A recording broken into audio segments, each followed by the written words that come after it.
Alright, that should be good. Let's switch to controller. Make sure that controller's all good. I think audio's good too.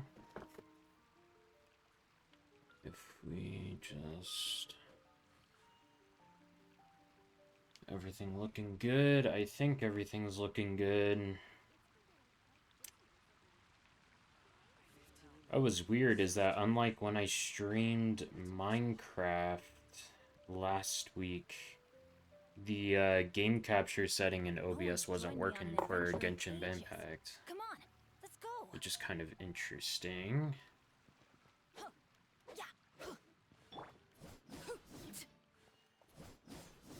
Okay, I think audio's good. Okay. So today on the list, we should probably spend my resin first thing. Because this morning, when I got home from work this morning, I just condensed all my resin. So we have quite a bit to spend today. And I've also been trying to craft as much ore as possible. Oh, jeez. Okay. Got 3 of these cooking. I am running solo on enhancement ore. It's kind of fucking crazy. I kind of refuse to use resin, though, to get ore. Okay, let's actually check out my weapons and see. We're almost done with my second Fav Lance, and then after my Fav Lance, I want to get up Dragon's Bane, but I already have enough Ascension materials to get it all the way up, so that's not a concern. Sack Bow. Yeah, it's Sack Bow, Sack Sword, and another Fav Sword. This Fav Bow might also be important. We can... Does the Sack Sword also take the teeth? Let me check. No, it doesn't. It takes these. We can get those today, so yeah, let's spend our res on those. I'm working on getting a lot of weapons up. We'll see when we do the account tour that I need a lot more weapons than what I have right now.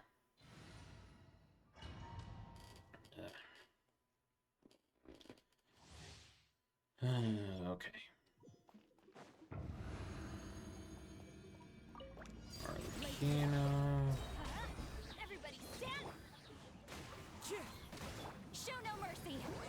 Lolling, eat Papa. Oh, come on. What happened to my lunge?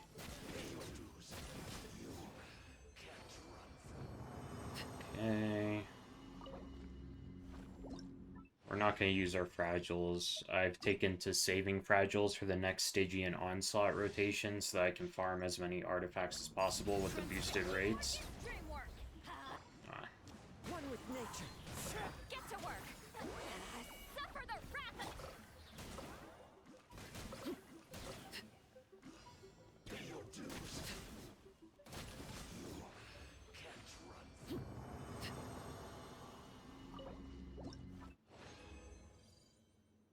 Oh, nice. We got 4. That's good. Generally, spending 5 condensed resin is enough to fully level up a weapon.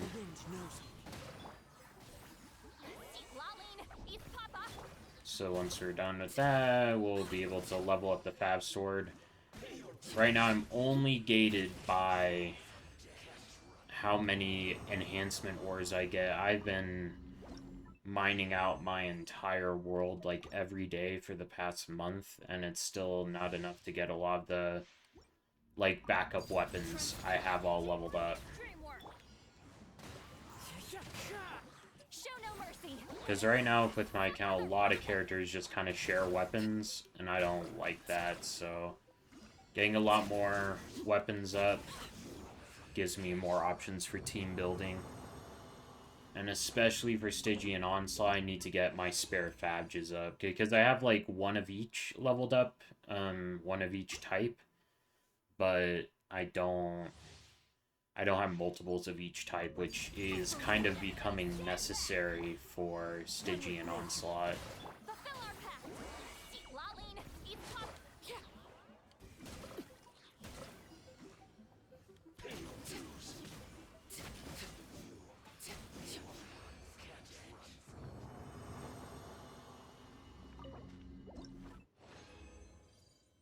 Ooh, got a gold. Nice. Okay. That's really good. And after this one, that should be plenty to level up the, Into the wind. Get to work. Suffer the wrath of me.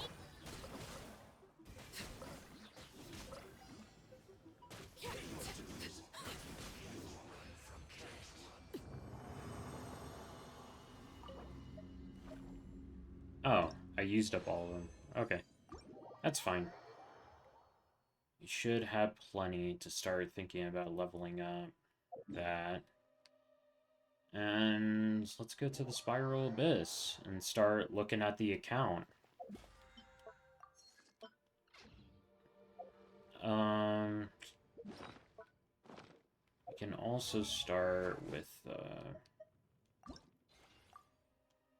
yeah, I don't have... Wait, why do I not have any? Didn't I just pick some up for my teapot? What the fuck is happening? It's weird. Okay, whatever. So, yeah, let's start with what characters I have. I am kind of a vertical investment type of guy. I don't really spend all that much on this game. I'm Battle Pass plus Welkin, and I've topped up a couple times. But I haven't topped up much in total. Including the battle passes and Welkins, I think I've spent a total of $300 in this game, which is a lot. But also, I'm an adult with a job, so I'm not free to play by any means. But you know, this is a game I've gotten many hundreds of hours on, and so I feel like I've gotten my money's worth out of the game. And let's start with how many characters I have. So, my main three DPSs are Arlecchino, Skirk, and Cloran. That's the ones I really use. Raiden was my first DPS, but she's been kind of benched. And I've been trying to build her up on a full EM tenacity build just to use her in overload teams as like a supportive character. Her burst is crowned, and I got a lot of her talents up. She was my first five star I ever got, and I got a lot of use out of her before I decided to bench her. And yeah, isn't there a place where we can see when I got Amber? Yes. Amber joined on 5/31/2022.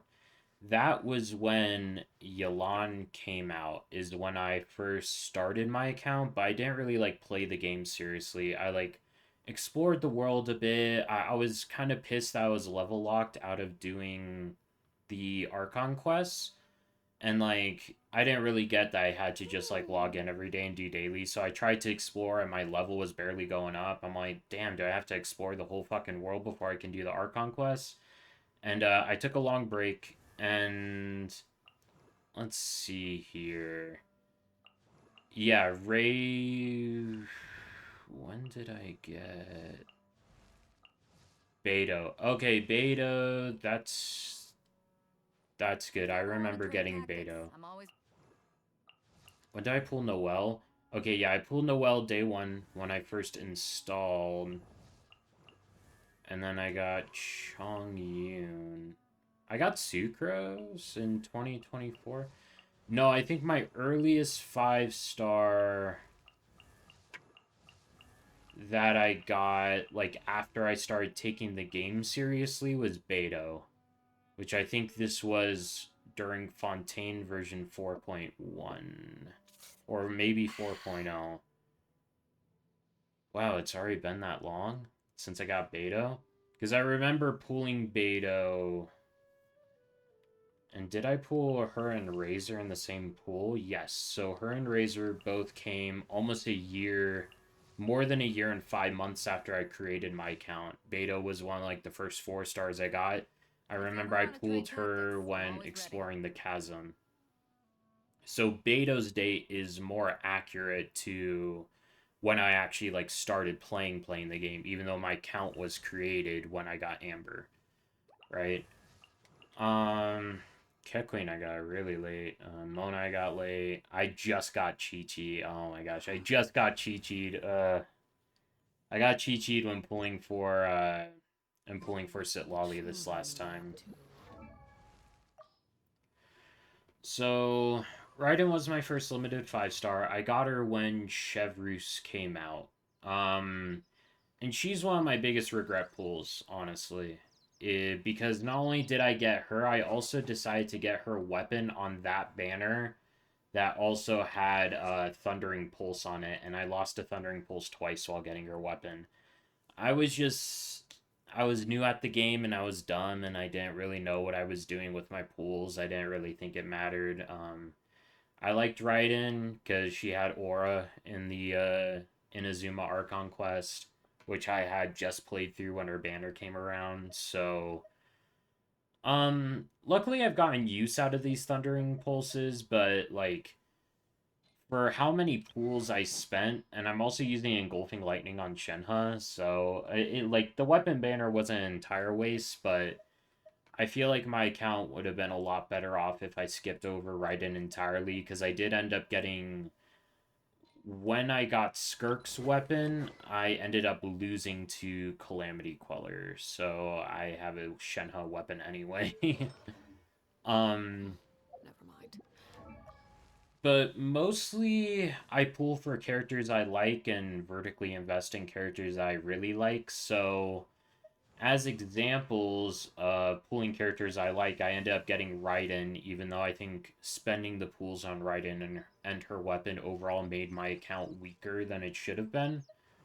I ended up getting Tartaglia on the Chronicled Wish, and I also got Shenhe on the Chronicled Wish before we really even knew that Skirk was gonna come out. I got Shenhe assuming that either I just like her and that's that. I like having characters I like on my account, or maybe Capitano comes out and I get him. But I end up getting Escoffier and Shenhe. And I have the whole Skirk premium team. Also, Chiori is just another one of just I pulled her because I like her. I also got her weapon on a pretty good build, 81 over 257 on Sig. I do not have her constellations because Constellation 1 is a fucking scam. She also has a really good build on her. This defense sands like almost 50 CV. This feather with a lot of CV and also defense rolls. This flower, a lot of crit rate and defense rolls. This circlet, rather weak. And this goblet, just too much ER. Would have preferred if those rolls went into crit, you know. But overall, she's on a very good and usable build. But I'm not sure if you noticed, but I don't have any Geo construct characters. So Chiori's benched. Just straight up, she's benched. I love her, but she's benched as fuck. Because I just don't have another Geo construct character to use her with. Shan Yun is also a benched character that I just pulled because I liked her story. She's not like really built. She's kind of built.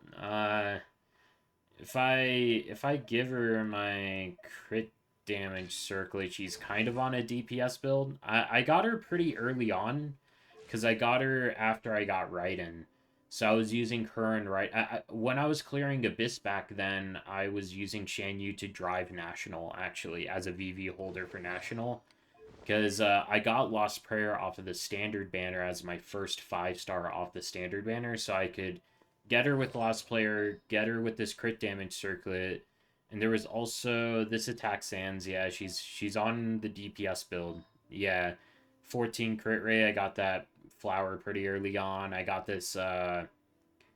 I got this attack goblet pretty early on, but didn't I have a... I think at the time I had some cope animo damage goblet that I was also using on her. But she's kind of on a DPS build right now, because back then I was using her to drive national, and I was using Raiden in like some cope ass double hydro team or something to clear Abyss back then, because my only 5 stars back then were Shan Yun and Raiden. So using DPS Shan Yun Come was do as they please. that was a fun memory. Alhatham's also benched. I'm not sure if you can tell, but I don't have Nahida. So Alhatham's been giga benched, and he's kind of in the waiting for a dedicated quicken support area. Because a lot of people play Alhatham in quick bloom teams where he's a driver for hyper bloom, but his kit isn't really built for that. He has EM to damage percent conversion on this passive. He has EM scalings in his stuff that has a shit ton of application. Every one of these projection attacks applies Dendro. At least the 2 mirror and 3 mirror ones apply Dendro. And the 3 mirror ones sometimes apply 3 units of Dendro total. Each of his applications is 1.5 units of Dendro. He applies a fuck ton of Dendro. And of course, he infuses normal attacks with Dendro. He's a spread carry, right? But spread has shit all for supports, you know? So I have a skill crowned. I'll probably triple crown him one day, but right now he's just benched. I don't even have him on a full build. I have him on kind of a cope rainbow build ish. I have this flower that's pretty good. This circle has 28 crit damage, but no EM. This goblet's cope as fuck. This sands is pretty good. I think this will be my off piece for a long time, because Alpha Aetham does need a little bit of ER. So the full crit value, it started as a 4-liner, so got crit value, got ER. This is a good piece for Alhatham. This feather's also really good, but it's on Wanderers, so it'll be the kind of piece I like give to Tainari once I end up building him. In terms of other I got Yelan, but I did not get Yelan back then. I had to wait a long time to get. I got Yelan when she was running alongside Emily, actually. Um, Something else is that Yelan, Beidou, and Xingqiu all kind of share artifacts right now, so it's kind of hard to use them all at the same time. Because one of my few crit. Well, she's built right now, 75, and then I also have a different Sans depending on her ER requirements. So this Sans has more CV, but then this Sans has more ER, which makes her build look a lot worse. But the problem is I have this crit damage circlet, which is pretty good. It's okay. This crit damage circlet that's also pretty good, but this crit rate circlet has so much ER, and it has HP, and it has attack, and it has crit damage. Like, this circlet is so fucking good. And when I'm trying to use Beidou, it's really hard to give her a good ratio while also meeting her ER requirements, because I use her solo Electro a lot. Ready. So her ER requirements are monstrous. I could put her on Serpent Spine, but yeah.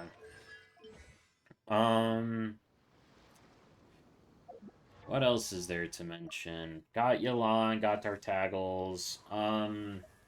Kazuo was the first character I ever triple crowned. He has 3 crowns on him, and he also has a really good build.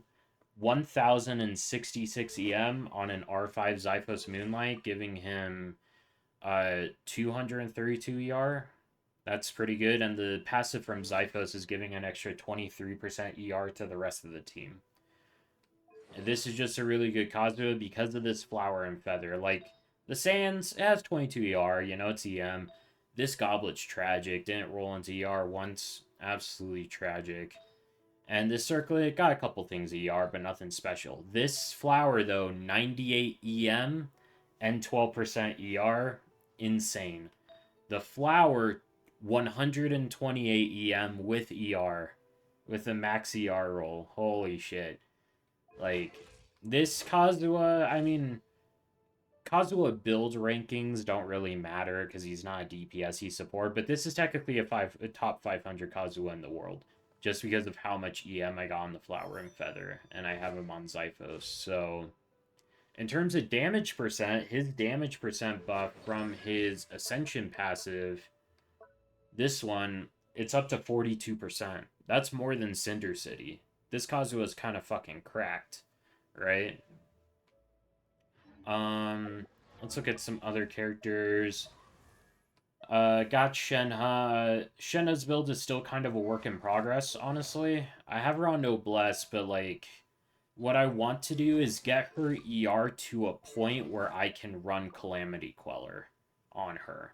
And her ER just isn't there yet because this piece only has 15 and this piece only has 15, but I have this 25% ER piece over here, 25% ER with some flat attack. I want to use this as my off piece, but this Sands is my off piece with a 23.3% ER. And I would like to like re-roll this Sands to use on my Clorind or my Arlecchino, but you know, it has so much ER, it's hard to get rid of.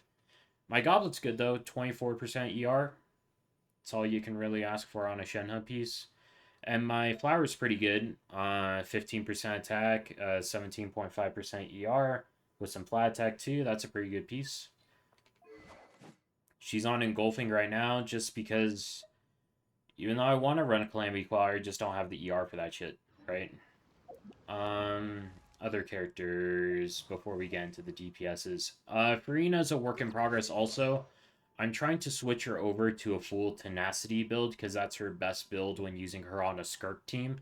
Because the 20% attack from Tenacity, the full Tenacity, if you read it all there, 20% attack for all party members. It applies to Skirk, it applies to Shenhe, and it applies to Escoffier.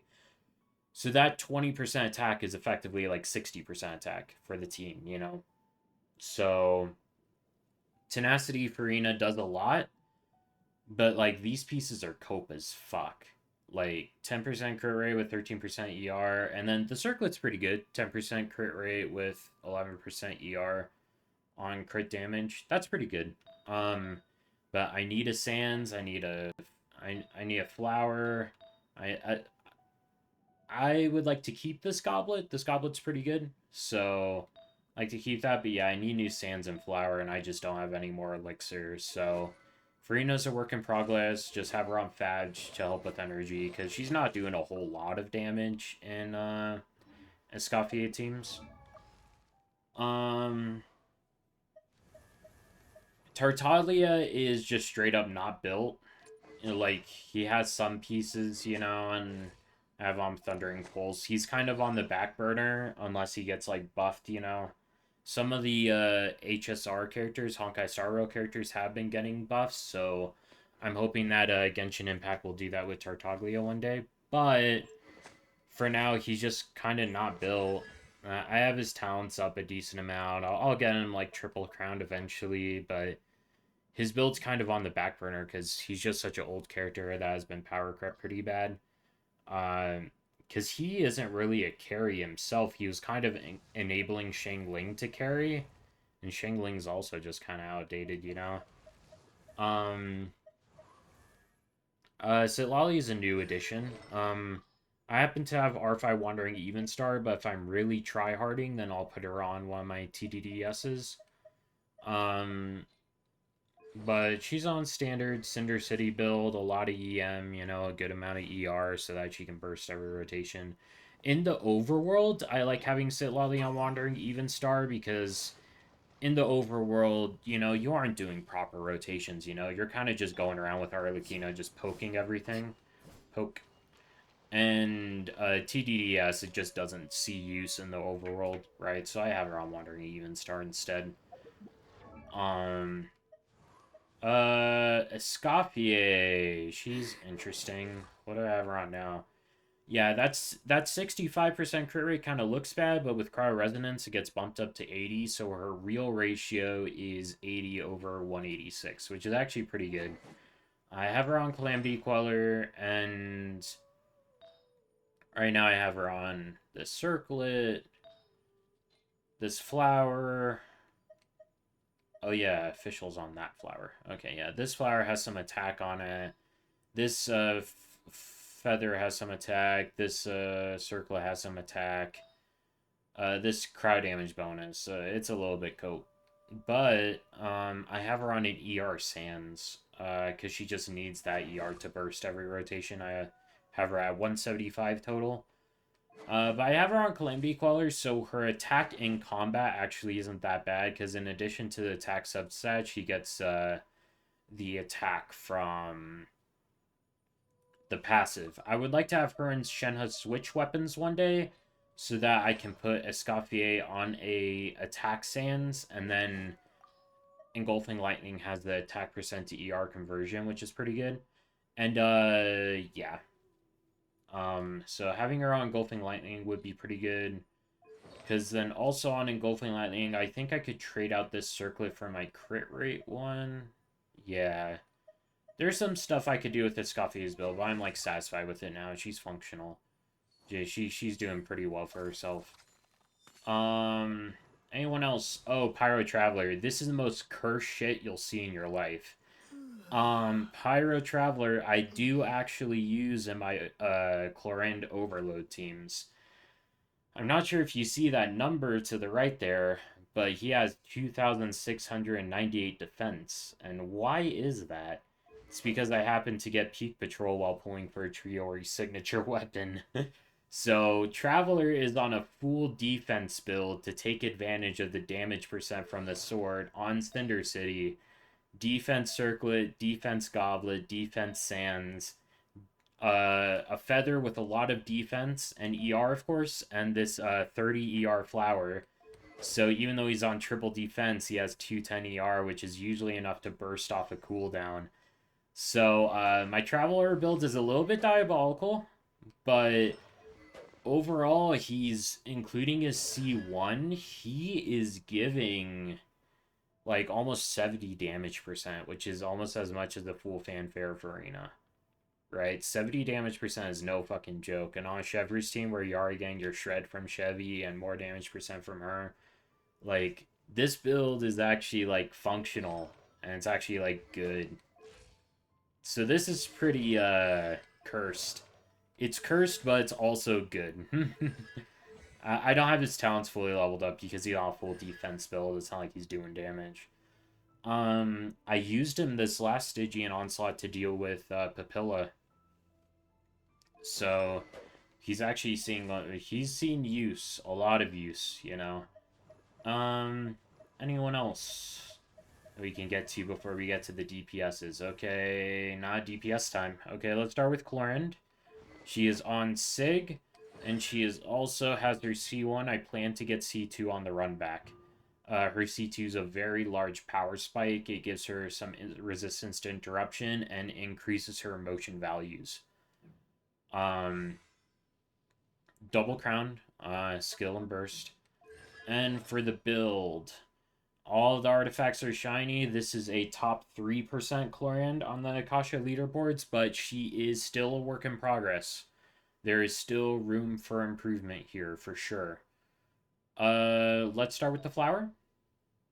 You have this 10% crit rate, 20% crit damage with some flat attack. Something I would like to do is re-roll this piece for more crit value. This piece has a lot of attack percent and stuff like that, whereas this piece doesn't. So if I could re-roll this to have more crit value, I think that would be worth it. And if it didn't roll into flat attack, you know, because this started as a 4-liner, so it has 5 potential damage rolls. I would like to see 10% crit rate, 20% crit damage, and then 10% attack percent, right? So I have been considering re-rolling this. But, you know, feathers are sparse, and we can get into Arlecchino's build, and I think I want to use some of my re-roll feathers there. Her flower is kind of interesting. It has a lot of attack. It has a decent amount of crit rate and some just one roll crit damage.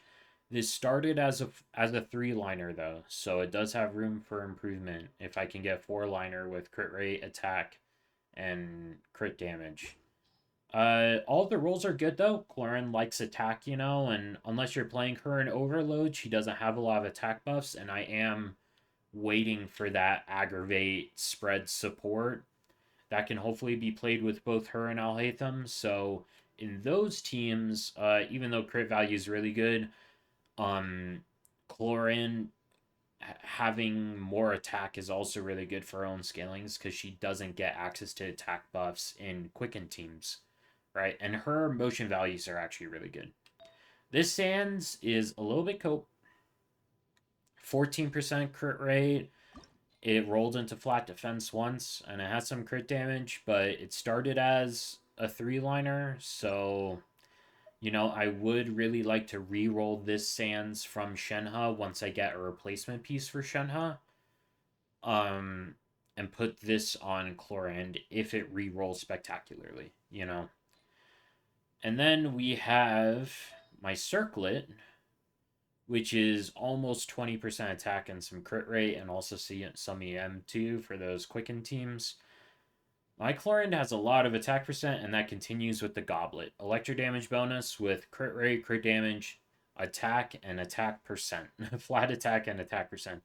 This one also started as a four-liner, though, and it rolled into flat attack once, so definitely room for improvement. But overall, my Chlorand has a lot of attack. 2,400 without buffs is kind of a lot. This is not including Pyro Resonance or Chevy or anything. This is a good Chlorand. Chlorand really does like her attack percent. I think people kind of underestimate attack percent on Chlorand because this passive that gives her additional motion value has a soft cap on attack. So I think people underestimate. But the reason why this passive has a soft cap is because up until then, Chlorand scales exceptionally well with attack. That's why this thing has a soft cap in the first place. Although I wish it didn't. Um, Double Crown though, I use her quite a bit. In terms of teams I use her in, we can look at my party setup. And I use her in this aggravate team with Kiara.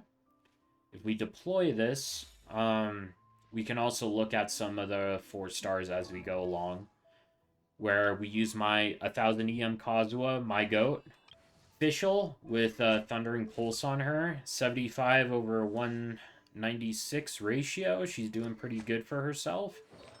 On Golden Troop, of course.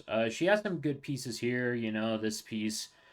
It actually This piece started as a 4-liner, and I really thought it would be good, but it looks like a 3-liner because the rolls were so low. The average crit damage roll for this was like 5.4. It was kind of tragic in terms of how many low rolls there was, but because it all rolled into crit, it still turned out pretty good and pretty usable. She has this feather, which is heavy on the crit rate because her ratio kind of needs it. I crafted this attack Sans and it rolled like shit. I'm still a little bit bitter. She has this electro damage goblet that just helps with her crit rate. She needs the crit rate so badly. Like, I could put her on this, and especially in aggravate, the EM would be good, but it just has less than half the crit rate of this, and her ratio really needs the crit rate. And then you have her on this crit rate circlet with a 29% crit damage, which is pretty good. Also low rolls, but, it got some flat attack in there, it's good. This is a good circlet. This is a good Fischl. Not like one of the top in the world, but she is a very functional and good Fischl. Kirara, I love Kirara, and I pulled for Ki just for her.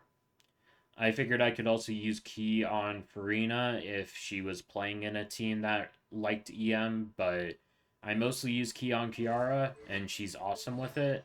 I have her on instructors. I do not have her C4 though, which makes the aggravate team kinda cope. I really just have her shield level up too.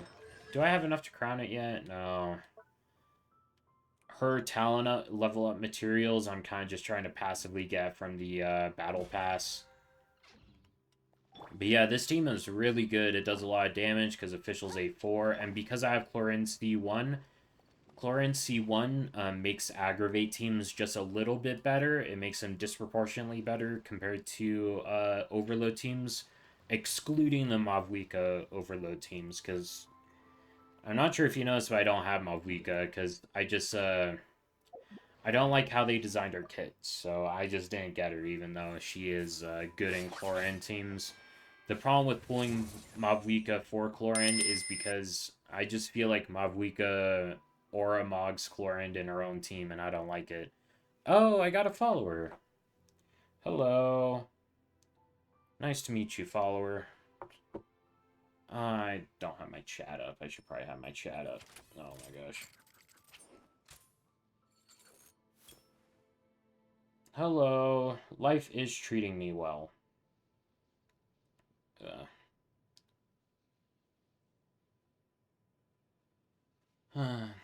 Thank you for asking. Life is treating me well. So, moving on though. Chlorine has a good build on her. But now we should move on to Skirk. We can equip the Skirk team. Have her over here. You already took a look at Shenhe, Farina, and Scoffier because they are limited 5 stars, so I felt the need to give them their own spotlight a little bit. Skirk, though, I have her on Sig. Have her on her signature set. I know that when playing with Farina, Marchusi Hunter is like slightly better, but I don't have a good Marishose set, and I also just personally I don't like farming artifact sets that are locked to a certain support character, especially in gotcha games that are just so susceptible to power creep. You know what I mean? Because let's say Farina in this team gets replaced. I really doubt it, but if she does, and I have my Skirk locked to a Marchose Hunter build, then I have to rebuild Skirk too, and also replace Farina, which are two things I wouldn't want to do. So her build is the worst out of my 3 main DPSs, mostly just because of how new everything is. This is a double crit with some flat attack flower, but it started as a 3-liner and it didn't roll perfectly, so definitely a work in progress. This feather also double crit, but it also rolled into defense and elemental mastery. So yeah, definitely room for improvement. The Sands is really good. I don't anticipate the Sands being replaced anytime soon because it just rolled all into crit. This will be hard to replace on set. This goblet, it's just offset cry damage goblet with some crit rate, and then this crit damage circle I crafted. And luckily for me, it started as a 4-liner, so this will be prime reroll material using the Dust of Enlightenment. I'm kind of hesitating to use the reroll material right now because there's more important things, and this didn't roll entirely badly. I mean, 2 crit rate rolls and attack percent roll, and flat attack isn't entirely dead, even if it is way worse than attack percent. So she has 70 with cryo resonance that gets bumped up to 85 over 219, which is it's serviceable. She's functional, not necessarily a top build in the world, but she is functional. And I also got really lucky on her banner. I didn't mean to get C1, it just happened, you know. Mm. I didn't get a double, but this C1 happened the pool after I got Skirk. So I pulled Skirk in 110 pool. I decided to go again because I wanted the Star Glitter. Um, and I ended up getting her C1 just based on luck alone. Now we can go to what I think is my favorite carry overall in both character and playstyle, which is Arlecchino, in which I use her in 2 teams. This Overload team that has some good defensive utility with Beto. And of course, I have Bennett on his skin. And I also use her in Melt. I think Kazuha is very liable to get replaced in this team. Not because Kazuha is necessarily bad, but I think that getting a second cryo character in here would be better because a big part of Kazuha's value is his personal damage with his burst. He can do a lot of reaction based damage, but he can't use his burst in this team without fucking up your aura. because he often infuses his burst with Pyro because of Benny's very strong burst and the self Pyro app that happens with his burst.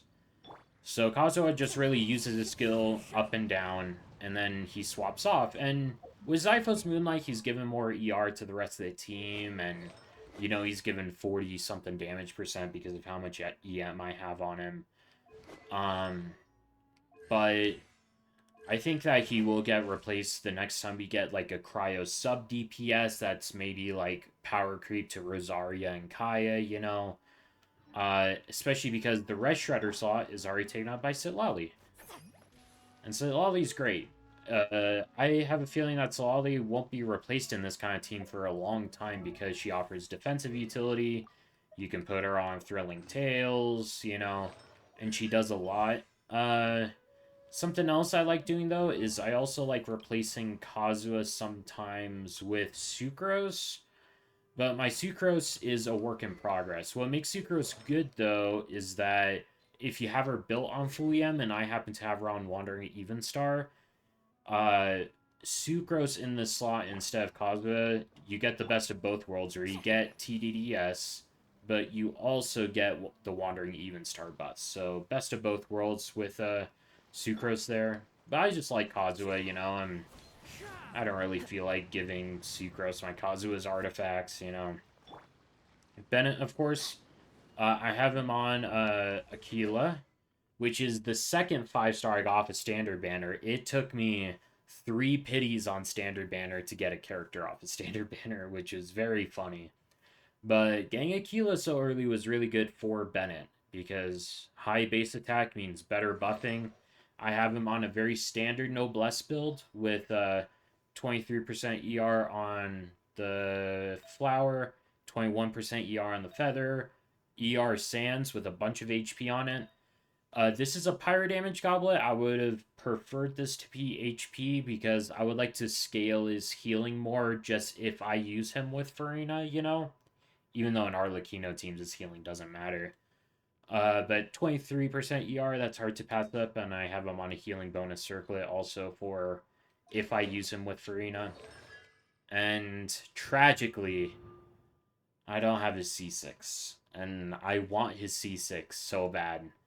Like, I know so many people, intentionally don't C6 their Bennett, but I want to because I use him with Arlecchino, and I would like to try different plunge teams with Shan Yun because I have her, so... And he's on banner right now, but I don't want to risk getting Chaska or Mulani. I don't want to risk it, so I'm just not going to try, even though I would like more Aurora on Constellations. But then let's move on to Arlecchino. I have her on Sig, I have her on 4-piece Fragments of Harmonic Whimsy, and I have her C1. Her C1 is huge, right? Whimsy is kind of interesting because when you absorb a mark with Arlecchino's skills, so she skills and she marks the enemy, and then she absorbs her mark with the charge attack. That mark absorption that fills up her Bond of Life, that only counts as 1 Bond of Life fluctuation for the Whimsy set. That only counts as 1 stack of damage percent. So when you do your first and strongest normal attack, that first normal attack is the strongest because you have the most Bond of Life, but you also don't have the full Bond of Life stacks from Whimsy. You only have 1 stack, which is why Gladiator performs so comparably. However, on Arlecchino's signature gives you additional Bond of Life when you hit an enemy with a charged attack, and that additional Bond of Life gained from the signature also counts as a separate Bond of Life fluctuation for the Whimsy set. So this Sig not only is just good for Arlecchino's damage because it gives her 36 damage percent and more Bond of Life to scale her normal attack enhancement. It also gives her an additional stack of Whimsy right at the beginning of her field time, which is very, very impactful. Let's go through all the pieces, though. This feather, I rerolled to get this. It has low rolls on EM, yes, but 16.7% crit rate, that's pretty good. That's a lot of crit rate. This flower, it rolled into flat defense once, which is kind of tragic, but the crit value rolls are pretty high. That is very much above average, getting 10.9% crit rate and 22.5% crit damage. That is above average, and it has the EM roll. This circlet, best circlet on my account, um, best crit damage circle on my account, 17.1% crit rate on it, and 44% elemental mastery. That's diabolical. I wish it had attack percent, of course I do, but you know, this is still really good as is. This onset pyro goblet also really good. It rolled into crit rate and attack, and then star as a 3-liner. Something I intend to do though is on the bottom left there, you see how you have that reroll pity, and on the third reroll pity that you reach, you're guaranteed 4 of your selected substats. So my intention is when I get to that 4 guaranteed substats mark, I'm gonna reroll this goblet and get it full crit value with selecting crit rate and crit damage. Because the attack percent rolls were a little bit low, and with Bennett on the team, you want attack percent, but you want it as a spare roll. You don't want to actually like roll into it. You just want it to be there to scale your damage more. But you really want to roll full into crit rate and crit damage. And hopefully I can get 40 CV on this thing when I reroll it eventually. And then this Sands. This Sands, it's good because it has, you know, above average rolls on both crit rate and crit damage, and it has some EM rolls, but it rolled into defense. So what I want to do right now is I think I'm going to spend my feathers on re-rolling it, because something I want to do is I kind of just want to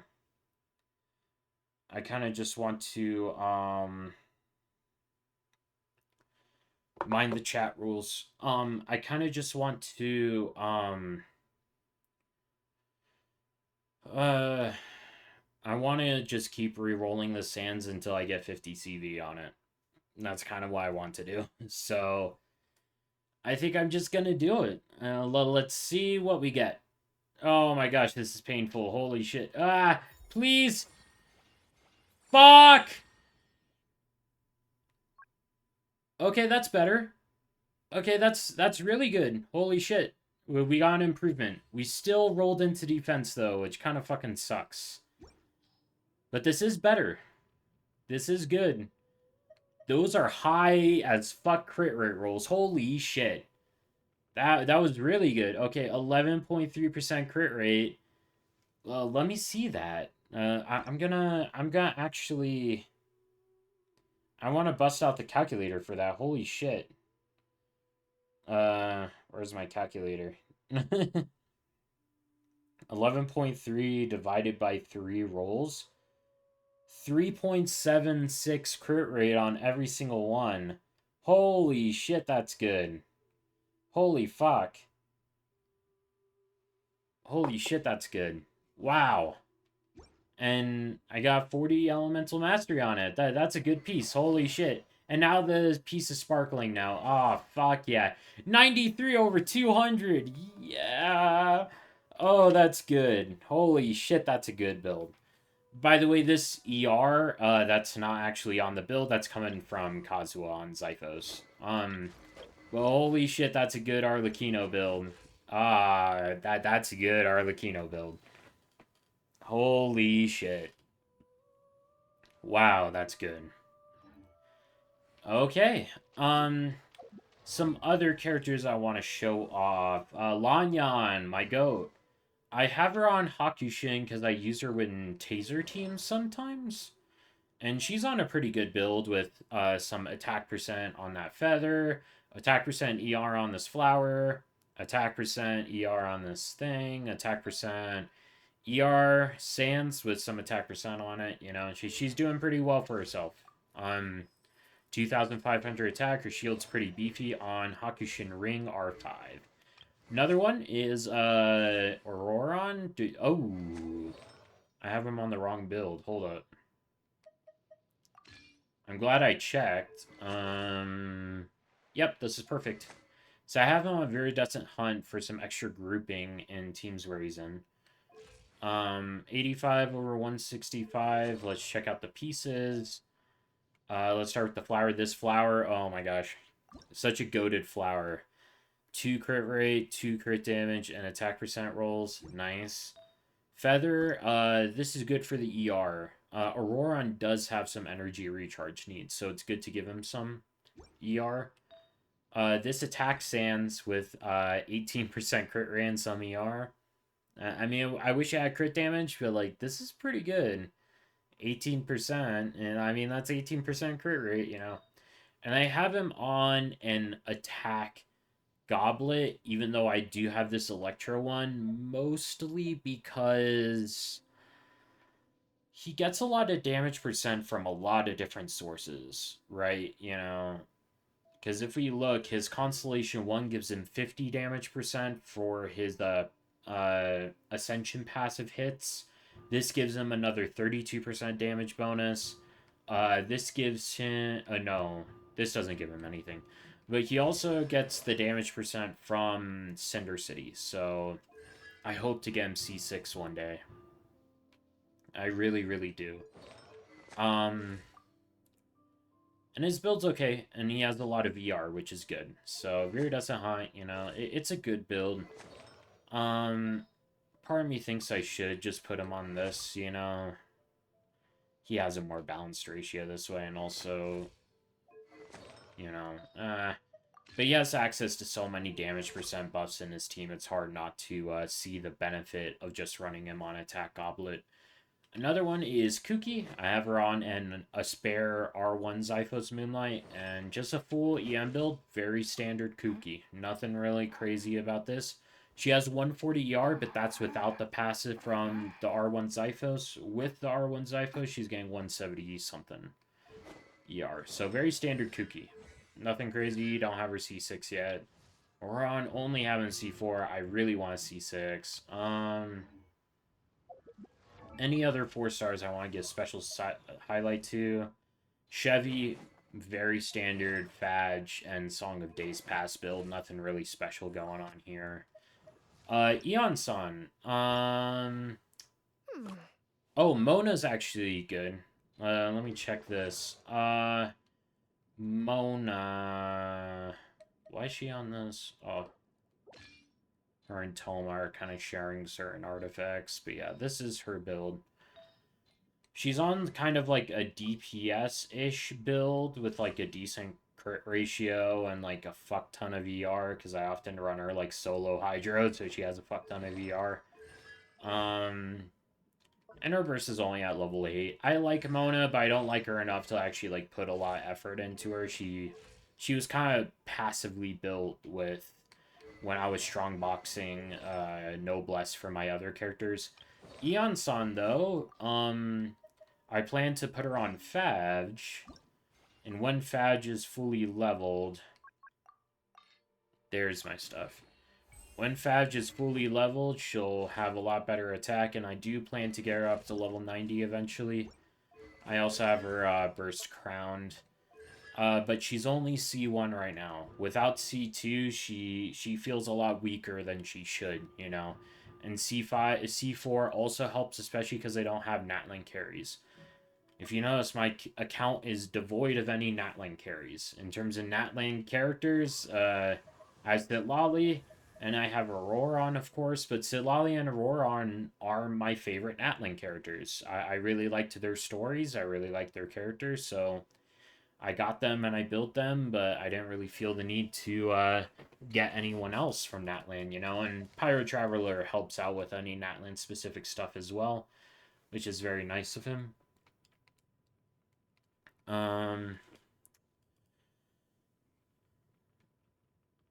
no, my camera was like out of alignment this whole time.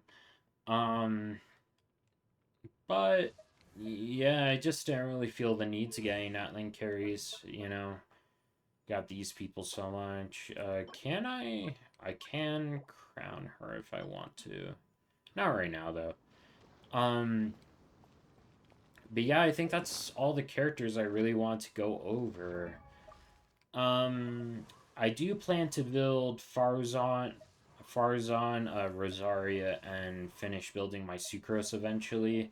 Those are all like on the back burner. I also have Layla fully built actually. Usually I have her on like Fadge. Yeah, I just have her on my level 20 Fadge. I just have her on a Tenacity. I used her a lot kind of early on because I got her kind of early on, and I just used her for the defensive utility on Tenacity, and she has a good amount of HP. 40k HP without an HP percent sword, that's pretty good, you know. Have her C6 now. That took a while to get. Anyone else?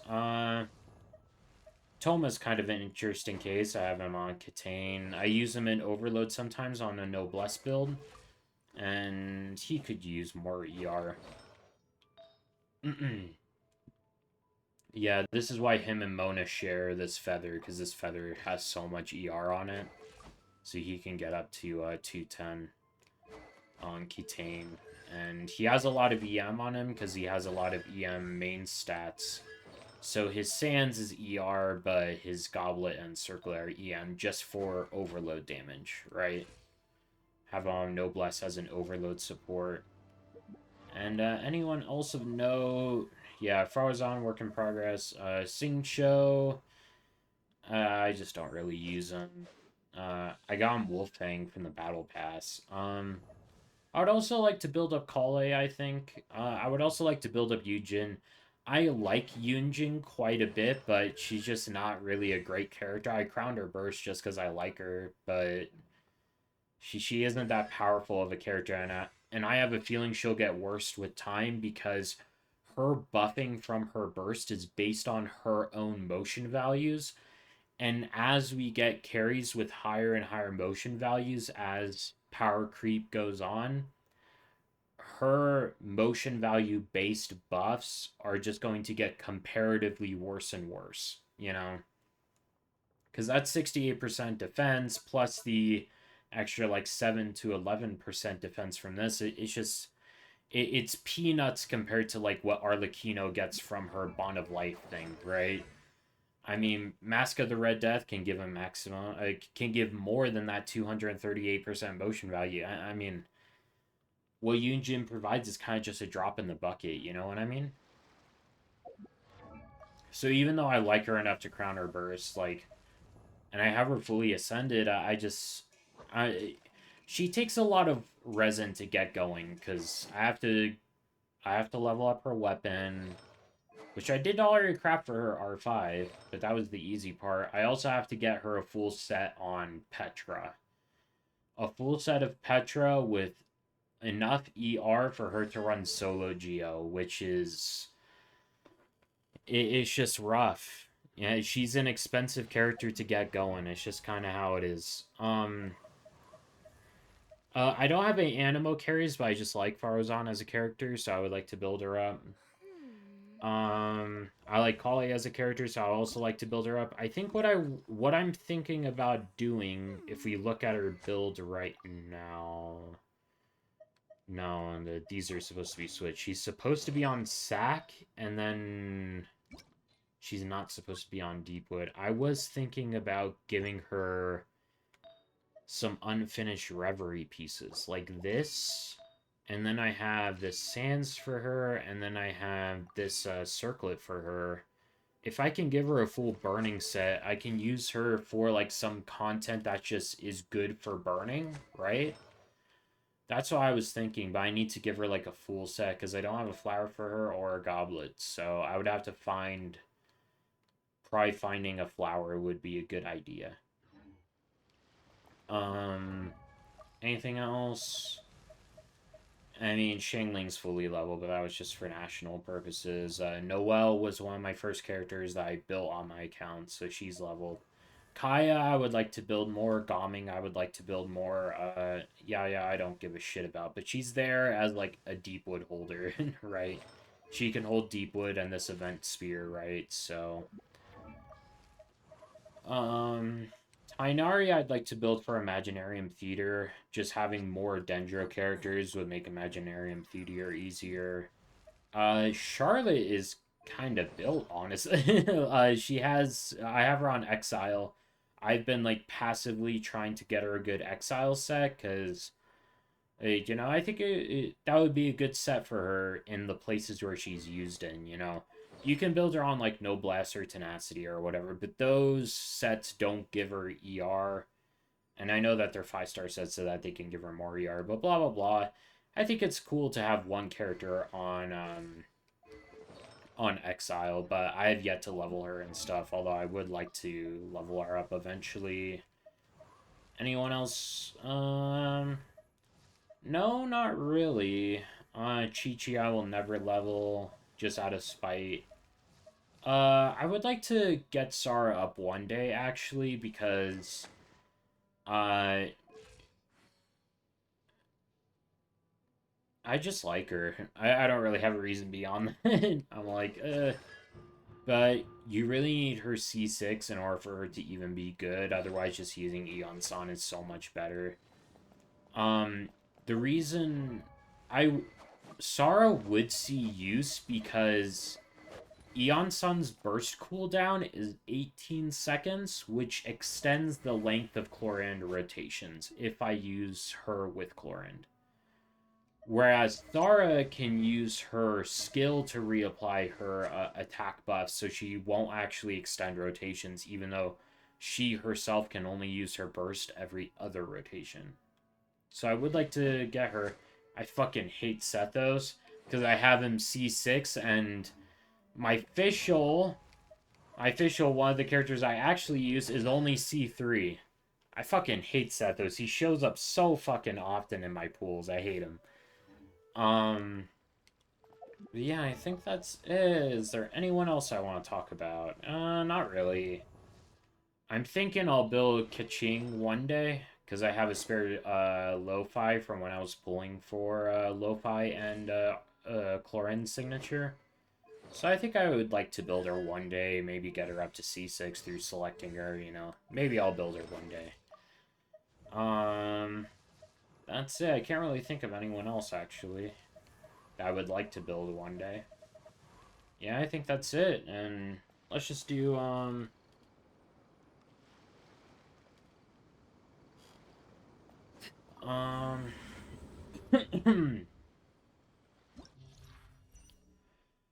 let's just get into it. Spiral Abyss. When a character triggers Hydro Relay reactions, including Lunar Charge, a Shockwave will be released. Okay. Let's claim this. Let's claim this, and let's do floor 11. 75% electro damage bonus. Okay, so this is gonna be a Chlorinde Abyss. Let's view the opponents.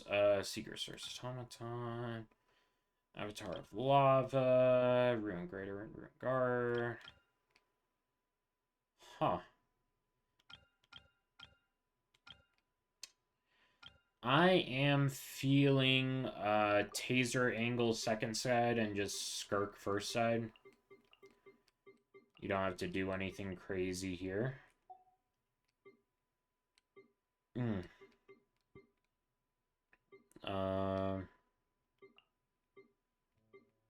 I kind of forgot the controls for a second there. What the hell?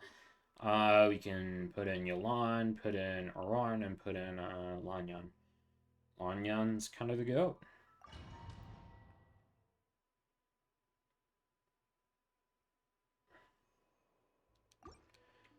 Alrighty, so this is a protect the ley line thing, and we can just...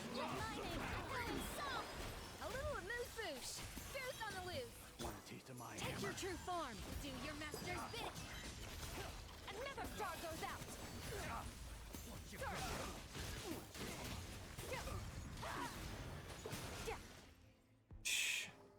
Floor 11.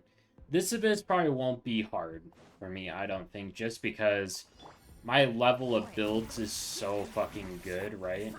Tell me what you see. Up and away. Hunt them down.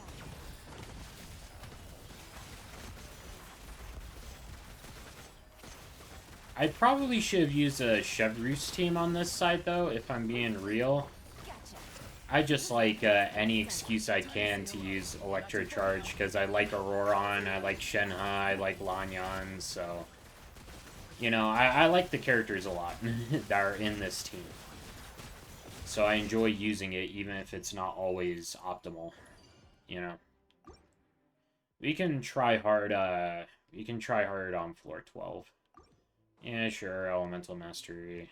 Let the world collide! Adaptive frosting!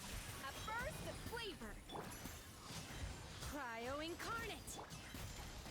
Annihilate!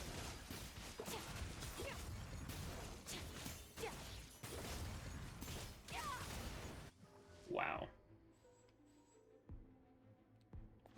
So quick. Tell me what you see. He's free. Swift as the swap into the shadows. Yeah, Oron's gonna have a hard time getting Night Soul points. Okay, yeah. Against enemies with an aura, Oron kind of has a hard time getting cooking. But it's floor 11, so, you know. Sure. Oh, elemental burst damage up. Cool. Let's get down to business. Time to shine! A little amuse-bouche! Goose on the loop! It's full rotation. Let's get down to business. Aww. I thought that Skirk was gonna be able to kill all of them.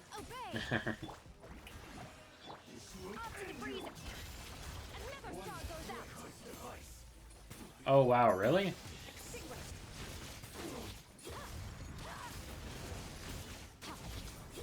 Skirk is so strong that you don't really have to do proper rotations with her in the earlier floors, because she just destroys everything.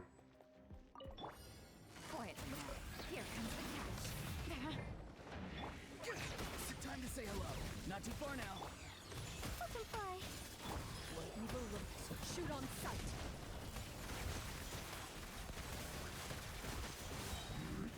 Something that sucks about this team is the multi-wave performance, because Lanyan can't refresh her shred during Floren's field time. Farewell. Up and away. Ready. So we might use Overload on floor 12. Alright, floor 12. Oh, Electro charged on first half, and then Night Soul line shill. Okay.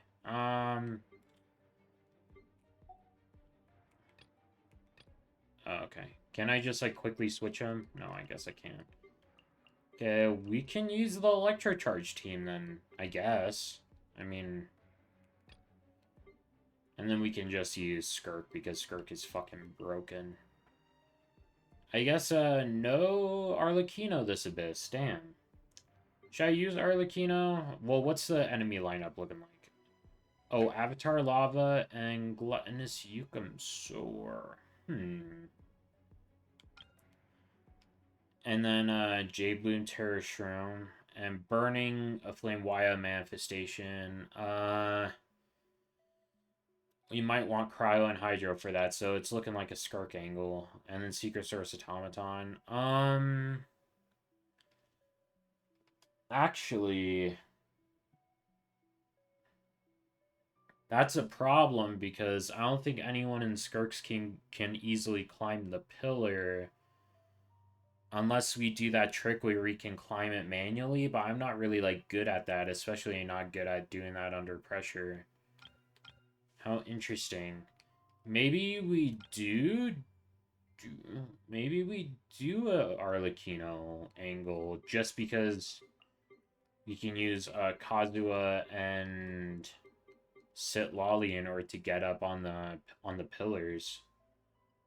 That Lava Waya manifestation might be rough, but we probably have the damage to just brute force it, right? So I guess no Skirk this Abyss is kind of crazy. Okay, 20% attack, that's awesome. Care for a dance? Dance with me. Time to say hello.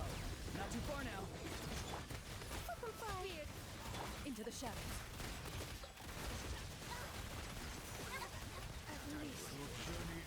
Wow, that's a lot of AoE we're dealing with. Time to testify. Here comes the catch. Oh, come on. Go. You're free now. He's free. Ills be gone. Ready. You are not welcome. Care for a dance? Dance with me! Hunt them down. Busted. The show's only just begun. Time to say hello. Farewell. Into the shadows. The curtain.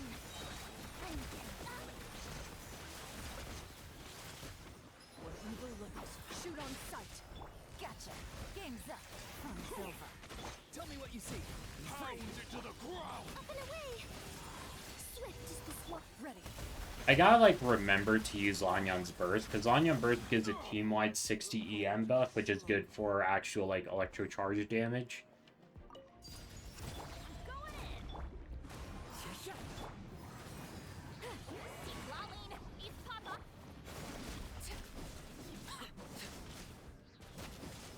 Oh, yeah. Oh, my gosh.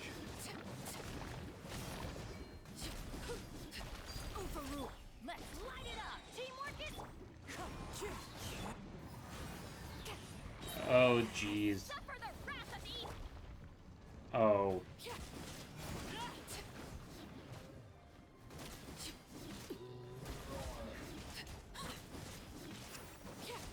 Transfix. I'm going in.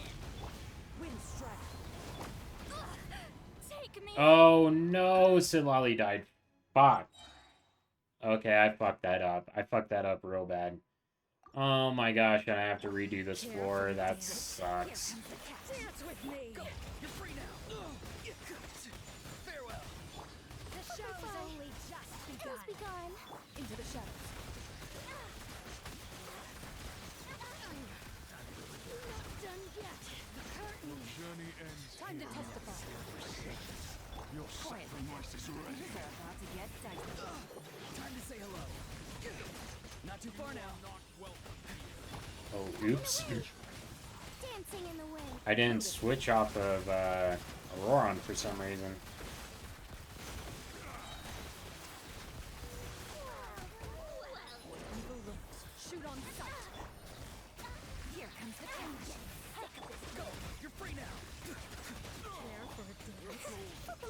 Dance Into the shadows. I'm not sure if you can notice, but the grouping from Viridescent Hunt is actually like coming in real handy here. Not done yet. At Your least. journey ends You were here. Game's up. Fun silver. Your Time to say hello. sacrifice is ready. Free. Up and away. Swift is the swap. Ready. The golden slumber. It's a good team. Overrule. Teamwork is dreamwork. Show no mercy. You two. Time to end them.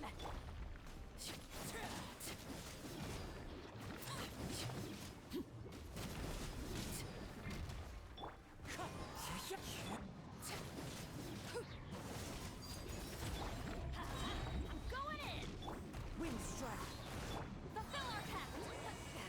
Suffer the wrath of the Oh my gosh, why is it dodging Silali's burst every time? That was like multiple times it did that.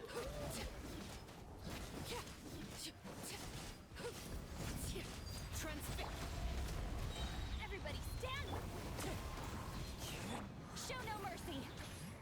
You two. Time to.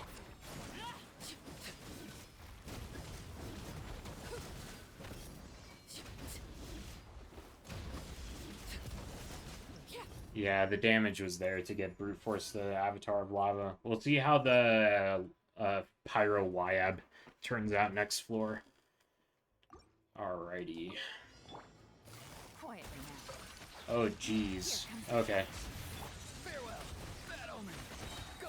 You're Okay, so what I have to do now is I have to use Lanyan's skill twice for the energy.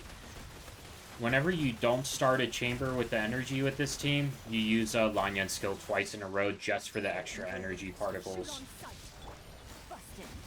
Yes, you see, Yelan Things is are about to get dicey. still not having a great time on the energy front. Swift is the swap.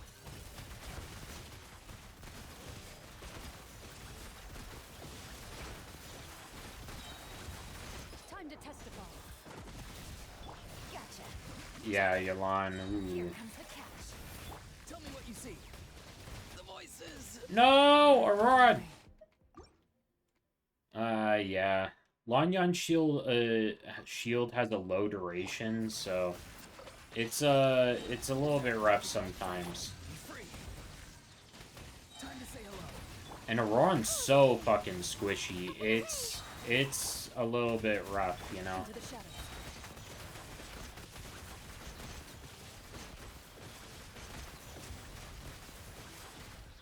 Hunt them down. Here comes the catch. See you. No, really? I thought I could get his burst out in time for the invincibility that comes with his burst. Dang it. Busted. Game's up. Fun's over. Please, hold up. Go. You're free now. Up and fly. Up and away. Damn, Auron's on his last fucking legs right now. Jeez. Time to testify. Move it.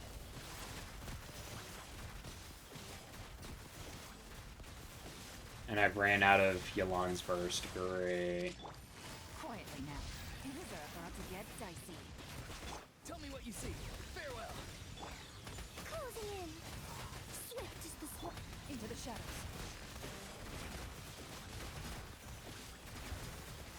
Ooh. Where evil lurks. Shoot on sight. Auron being at so low HP is kind of giving me anxiety. Up and away. Dancing in the wind. Closing in. Ready.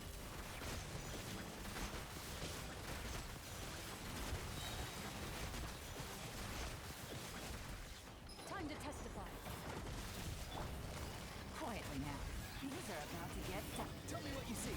Not too far now. Ills be gone. Into the shadows.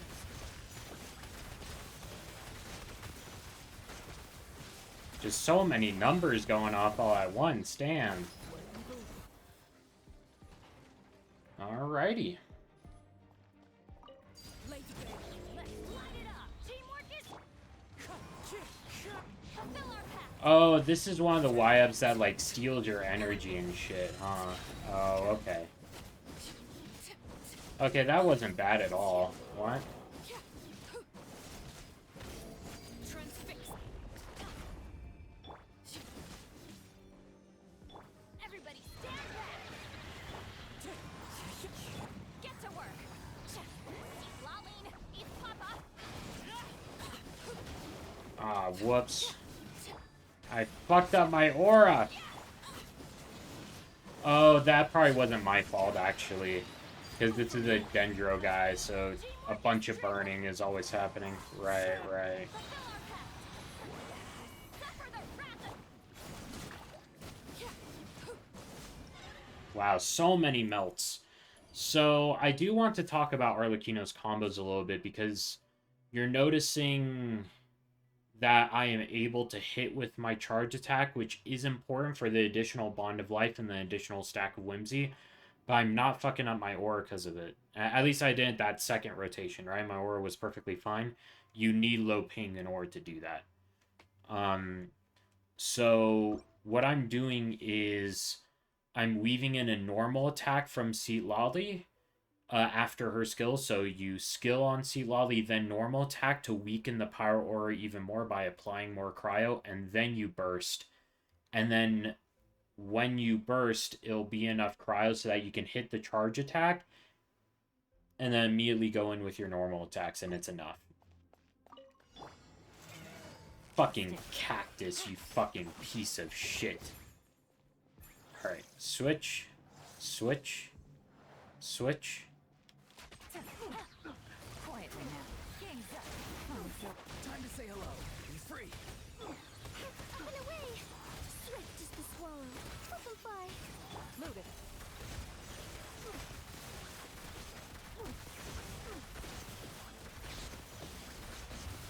Oh my gosh, this is way better than this. This is way easier than the Stygian Onslaught version, I should say. Holy shit. Not too far now. Up and away. Dancing in the wind. Into the shadows. Holy shit, this is so much fucking easier. Time to testify. Quietly now. Oh, oops. What the fuck? Go! You're free now! Be free! Why didn't Yelan get her burst up? What the fuck is happening? That was weird as fuck. I wonder if I missed something, or that felt kind of strange, missing Yelan's energy needs right there. Let's get everyone's energy up by doing 2 skills in a row with Arlecchino. So normal attack was see Lolly in between skill and burst, and you can do... Oh, I fucked up my aura because I attacked too fast. That was my bad. Because Sitlali's application is slightly front-loaded. Oh, hold up. He's doing this attack. Hold up. Can I get some energy on Benny? Okay. Check this out. Got him. Alright, with this, we can just jump. And with Arlecchino, you can do a couple normal attacks just to refresh the rotation. Normal skill, normal attack into burst, into switch. Arlecchino fast enough? I fucked up the aura because I attacked too fast. Again, but I'm working on it, right? But that's Abyss, you know? When you have some C1 characters, it's just vertical investment makes it kind of easy, you know? And I didn't even spend that much money. What I really got was just, you know, I got which characters I liked, and I vertically invested in Arlecchino, Skirk, and Chlorinde, you know? And getting Alhaitham's weapon was easy because it was on the same banner as Clorinde's weapon, so I even got 2 copies of it. I should go over my weapons a little bit, actually, to end this off. Thundering Pulse's Regrets, got Lost Prayers off the standard banner, got Arlecchino Sig, I got it, won the 50-50, got really lucky. Engulfing Lightning, kind of a regret pool, but it's seeing use, so it's not a bad weapon. Calamity Queller lost the 50-50 on Skirk's weapon, got Skirk's weapon, lost the 50-50 when getting Chiori's weapon, so got Peak Patrol, got Clorinde's weapon, but lost the 50-50 to Alhaitham's twice, which got me 2 different Lo-Fis, but Lo-Fi's good on Kitching, so I don't really mind. I went for Key specifically on the Key Verdict banner because I do intend to get Navia one day just because I like her. And then, of course, I have a bunch of standard weapons from over time. Yeah, I got Key and Verdict. I got Key for Kiara, and then I figured that since I'm getting Navia one day, if I lose to Verdict, it's fine. I lost to Verdict, and it's fine. And on that banner is also when I got my R5 Zyphos Moonlight for Kazuha. And then I got this spare Zyphos Moonlight when pooling for Skirk's weapon. So, all is well. I think it was worth it, because Zyphos is so fucking broken on Kazuha. But yeah, that's Spiral Abyss. Oh, I should get the rewards. Yeah, let's get the rewards. Claim rewards. Nice, 200 primos and some more. And let's also check out what artifacts we ended up getting. Let's see if we get any good instructors or exile pieces from these first. We are looking for... We don't want that. Don't care about that. Instructors. No ER. Instructors, no ER. No ER. It's a 4-liner, though, so maybe we can level it and see if it gets ER. Yeah, let's check it. Let's check it. Yeah, let's enhance this. Let's see if it gets ER. It got double crit. Oh my gosh, yeah, I don't need it. Because I already have this piece on Charlotte, which has 10 ER, which is pretty good for the 4-star artifact sets, so... Oh my gosh, this re-rolled so well. Still got a defense roll, which kind of sucks, but like... Those are high crit rate rolls. Those are good. And still kept some elemental mastery, so... We have a good build here. 93.9 over 200. That's good. That's real good. I'll have to see what my new Akasha ranking is. Yeah, but Arlecchino's my favorite carry to play. I really like her normal attack play style. I have been enjoying learning how to manage the Cryo Aura with Seat Lolly. I've been enjoying the learning process, even though as you saw, I missed some melts there, especially towards the end, because Sitlali's cryo application is a little bit front loaded. Like for the first couple seconds after using her burst, she applies cryo once every second. But then after that, she only applies it once every 2 seconds, like towards the latter end of the uptime. And considering that Arlecchino's damage is front loaded, you know, it's not the biggest deal in the world missing those melts, but it's been a learning experience to learn how to you know, pace Arlecchino's attacks to make sure I don't overdo it, you know? Because you can't just be spamming and doing a bunch of hits like this, you know? You'll apply too much pyro. I've been enjoying the learning process, especially because I like Seat Lolly. She's great. Let me show you some of her artifacts, actually, because I got really lucky on this flower. Look at that. 18.8% ER and 84 Elemental Mastery. This flower is fucking diabolical in terms of high rolls, because it's only 2 ER rolls, but we're at 18.8%. What does that mean? It means we got high rolls on all the ER stuff. We got almost 20% ER and only 3 rolls. Perfect. And the Elemental Mastery rolls, I mean, got slightly higher than normal, but man, it's good. That's good, you know. You know, I should be really thankful about this piece, but, like, I'm still a little bit bummed that I rolled into defense, you know. It can't be perfect, I get it, but, wow. This is pretty close to perfect, you know. If it got an extra EM or crit damage roll, or crit rate roll, of course, you know. We'll have to see what happens, though, if I get a second Cryo character in place of Kazuha for this team, because then we'll have Cryo Residence, and in that case, some of Arlecchino's crit value is wasted, so something we could see, too, is this Goblet, right? What if I re-roll and it just goes all into crit damage, you know? You never know, you know? Yeah, all my pieces are on this Arlecchino are really good. This is a top 1% Arlecchino, by the way. Even before I did the reroll, and that reroll was an improvement, so I'm thinking this is top 1%, like, no contest, right? Maybe top 1,000 Arlecchino on the Akasha leaderboards. So now that we're done with Stygian, with Abyss, yeah. Is there anything else we gotta do? These test runs. No, I'll do these on my own time. Let's go to the Yelan quest. I've been looking so forward to this. Oh, we're starting here. How interesting. Okay. Oh, sorry if I, like, play this game so ADHD. I just really am a scattered brain ADHD type of person. Let's enhance this, because we got some enhancement ores from the Abyss. Yes! Fully leveled up second Fabj. Oh my gosh, it took forever. Now we can level up this, though. We got barely any. Yeah, I've been looking forward to doing this Yelan event, because, I was planning on doing it last week, but it was time-gated, some of the, like, story acts in the event, so...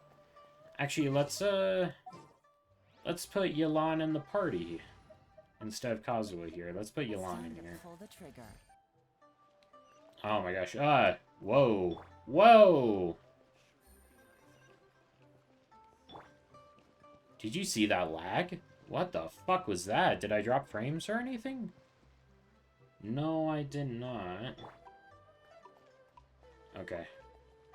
Let's talk to Yelan. I thought this was a Fontaine event. The person drinking tea over there. Isn't that Yelan? Ooh, looks like she's having some kind of tea party with friends. We're just in time. Something's not right. There are eyes on this place, not the friendly kind either. Yeah, you can tell some of the people in the background are giving Yelan, like, the side eye. Let's not ruin... Say hi? Let's not ruin Yelan's op. Please, Paimon. Officer Edler, after all that work, I think we've got them this time. Yelan is voiced again. I was so fucking worried that she was gonna get replaced or she was just gonna be unvoiced. I'm so glad she was able to come back, you know. Might It's take a few rough. days to wrap up things in the field. In the meantime, I think you've earned yourself a break. The person she's talking to is from Fontaine Much just based on their appreciated, Miss attire. Yelan. This case really took it out of me. She's a Mason Guardian Oz agent. Okay, from her attire, I kind of thought she was a researcher, but she's an agent. 13 strongholds. One thieving weasel after another. We rounded up so many people, you almost start to hope a few were innocent, just to balance it out. I'm just glad we finally took down these crooks. Anyway, I'm gonna drop in on that old classmate of mine in Chaoying Village and reminisce about old times. Don't forget to take some tea and dim sum back to your friends at the Maison Gardiennage. Yeah. Yeah, people are really side-eyeing her. What the fuck is happening? Is she about to get jumped or something? Oh, looks like Yelan's friend left. Paimon kinda wanted to meet her. I have a bad feeling about those two onlookers. Yelan must have noticed them, right? Yeah, Yelan's kind of goated. I would be surprised Another if she pleasant didn't. surprise. Traveler, Paimon, take a seat. Excuse me, a pot of your finest Yunlai white tea, if you would. And 2 more place settings. Aw, Yelan's so hospitable. Now, judging by that expression, I assume you came over to ask about the 2 spies that were just watching us. Yes, I did. Spies? What spies? There were spies around here just now? Yeah, the two of them were definitely up to no good. They eavesdropped on your conversation with your Fontanian friend. More than that, I'm sure. I bet they already sent someone to tail Officer Edler. Anything to Ooh. foil our operation. Oh, so you're tracking down some criminals? Yeah, this could be rough. They've got some nerve spying on you like that. Pretty bold if you ask Paimon. Well, Yeah. those tend to be the kinds of cases that cross my desk. If I could leave it to someone else, I would. I could have been on vacation right now. I guess if you have to handle it yourself, it must be pretty serious. Yeah. Mora laundering. To the tune of 10 figures and counting. 10 figures? What the fuck is that? Is she talking hundreds of millions? Is that... No, hundreds of millions is 9 figures. So she's talking about billion. What the fuck? Laundry? What does that have to do with Mora? Paimon, that's... These Nah. figures. Paimon's such a fucking dumbass. I love her, though. I love Paimon, but she's so dumb. In layman's terms, a certain merchant in Fontaine possesses a large amount of Mora obtained through illicit means.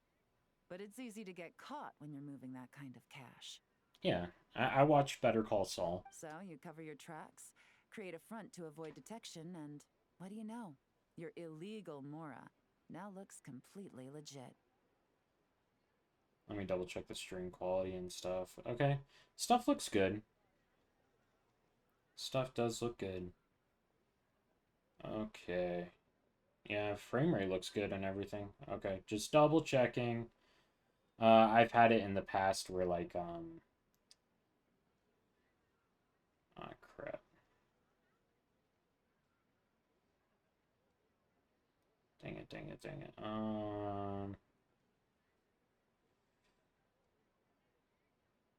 Stream audio only. Okay. Yeah, I don't want to stream and stream at the same time. And this merchant's front of choice? Alright. Fine art and antique auctioneering. Oh, okay. That's actually pretty common. Because how this works in the real world is essentially an art piece can be appraised to have a certain value, right? And what you can do is you can bribe an art appraiser to just say, hey, this art piece that's actually kind of shitty is worth like $20 million, right? And you can use that theoretical value as actual value because you bribe someone to give them that value. He buys To give the art goods from piece that Oliver to value. that. brings Right. them back to Fontaine, and rebrands them as pieces of fine art, driving up their price in the process. Okay, so Yelan is explaining it. Okay, cool. That's the idea, is that this guy is going to bribe some, like, you know how in the Shan Yun quest, like, the guy that is Shan Yun was selling a lot of her inventions in order to buy a house in Liyue, and the appraiser, the guy that she was selling her inventions to hired an appraiser, which turned out to be Zhongli. The idea is that you would bribe Zhongli, is that Shan Yun would bribe Zhongli in order to drive up the prices of her inventions, right? She would say, "Hey Zhongli, I'm going to give you a cut of these sales if you say to this buyer that my stuff is worth more than it actually is," right? And the buyer in that quest actually mentioned that risk when he realized that Shan Yun and Zhongli knew each other. Then, when the items go to auction, he buys them up at their inflated price with his own illicit funds. And through this exchange, the proceeds he receives in return are clean. Yeah, right. So he's trading his illicit money for illicitly valued art pieces, but because it's through an auction, it becomes more legitimized, right? Because all his assets are going to be in physical items that can't necessarily be tracked as easily as money can. Allows him to That makes sense. legitimize his illicit wealth. Yeah, He yeah, even yeah, yeah. launders more up for other criminals as well. A business which earned him the title the Dark Financier. Dark Financier. Ooh, what a title. I'm guessing some of his collectibles are from That's Liyue. to be That makes expected, I sense. suppose. In Chenyu Vale, you can get your hands on exquisite antiques without breaking the bank. Tea sets, porcelain, jade, statues, all easily marketed as pieces of fine art. Alright, it's getting too hot in my room, so I'm gonna have to turn on my AC. I'm sorry if it shows up in the background, but it's getting too much.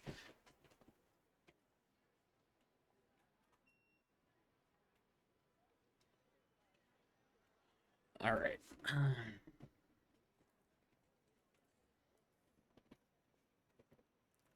When it gets too hot in my room, something I kind of worry about is not only me sweating my ass off, but also my computer, too. My computer is liquid cooled, so it's not really at risk of overheating, but I just worry, you know. Liyue goods being used in illicit underground schemes poses a real threat to our trade standing in the long run. Yeah. So, instead of getting to enjoy my long-awaited vacation in Fontaine, it's back to work for me. Mm-hmm. Okay, Paimon thinks she gets it now. It's like moving Mora from one hand to the other. In other words, just disguising where it originally came from. Yes, Paimon. Okay, Paimon gets it now. Thank you. If you know what this merchant is up to, shouldn't it be pretty easy to catch him? Yeah. You go to the auction, wait for him to appear, then nab him right as he goes to purchase his expensive piece of Liyue art.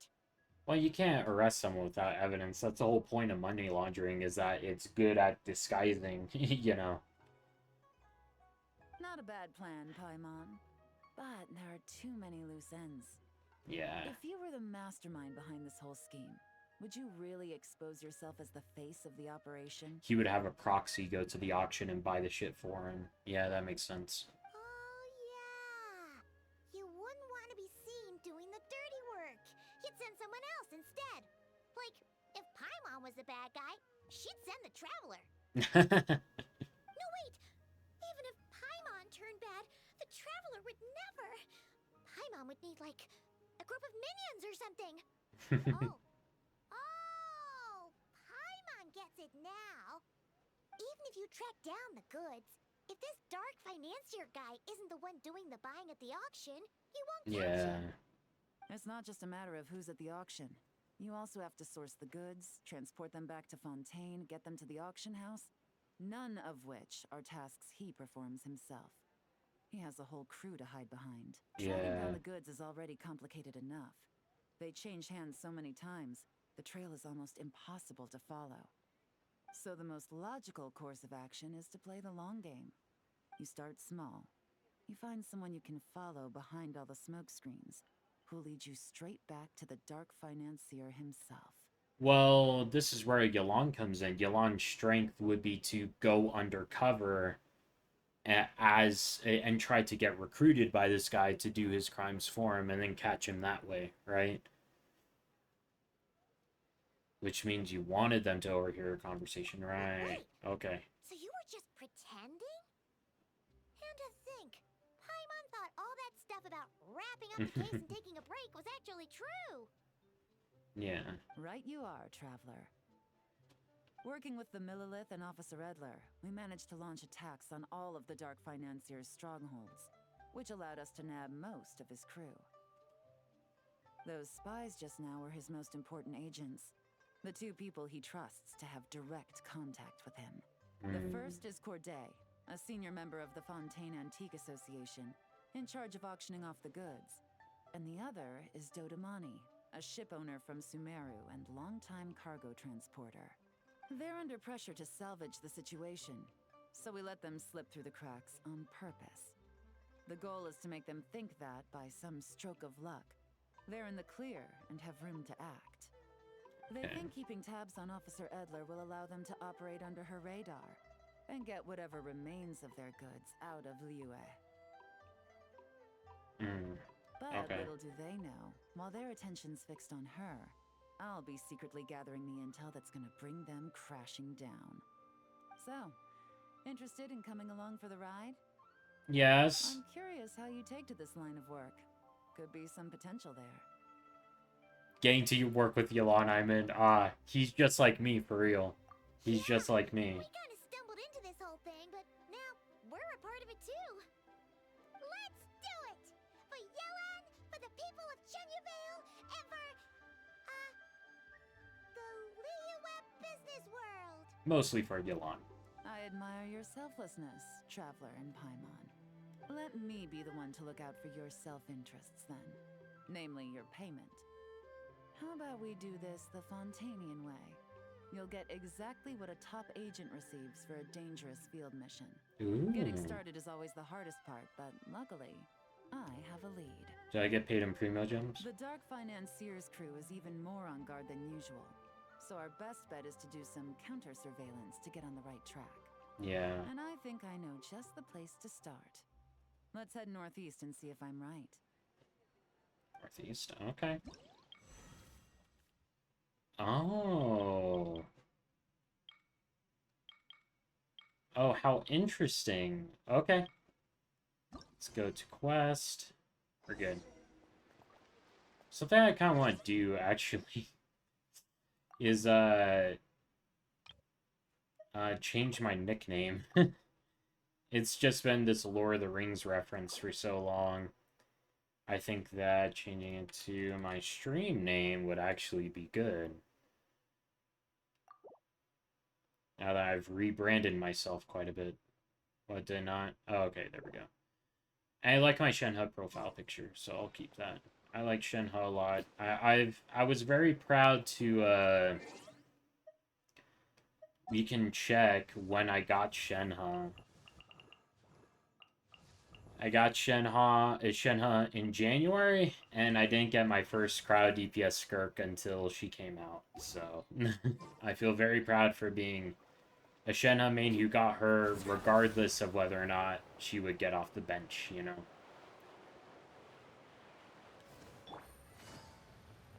I'm probably not going to get Yelan's skin just because I like her default skin so much. I know people clown on the hair, but I really like her pants. I like how her pants look a lot, you know? So, I'm not going to get her skin. It's a shame that the skin is essentially like a model upgrade, because it, like, improves her hair and all that stuff. Because I don't know. I think Yelan looks really good in pants. Look at her. Look at the designs on that. I think her design is just so good. Same thing with Shenhe's skin. I just like her default skin so much, you know? I don't really see the point of getting the paid skin, spending like 20 bucks on it. Alright, let's check this out. Alright, let's start our investigation here. Yeah. You follow Yelan through an uninhabited region of the northwest of Chenyu Vale, With Yelan's help, you find a covert location from which to scout the beach. But you don't see any members of the Dark Financier's crew, nor anything else suspicious about the area. So, we can all agree this is just a normal stretch of wilderness, right? Paimon doesn't see any bad guys to nab around here. It's not about nabbing the bad guys, not yet at least. Well, it didn't take long for you to understand our role here, Traveler. Thinking like a top agent already. Impressive. Like I said, we need to start small. If we want to track down the man himself, our best bet is to start with his goods. So right now, finding his stock is our #1 priority. And to do that, locating his hidden stronghold is imperative. Which brings us to why we're here. Pretty good vantage point from up here, don't you think? Yeah, I think so. Huh. Guess so. Paimon can see the port of Yelan Wharf, the boats in the distance, and some kind of tower. What's that for? It's a lighthouse. The Millilith use it to monitor the situation at sea. In addition, the flashing of the light can also serve as a means of communication. I think I understand what makes this place so important, but I don't really get what's so special about this place, though. Why not take a wild guess?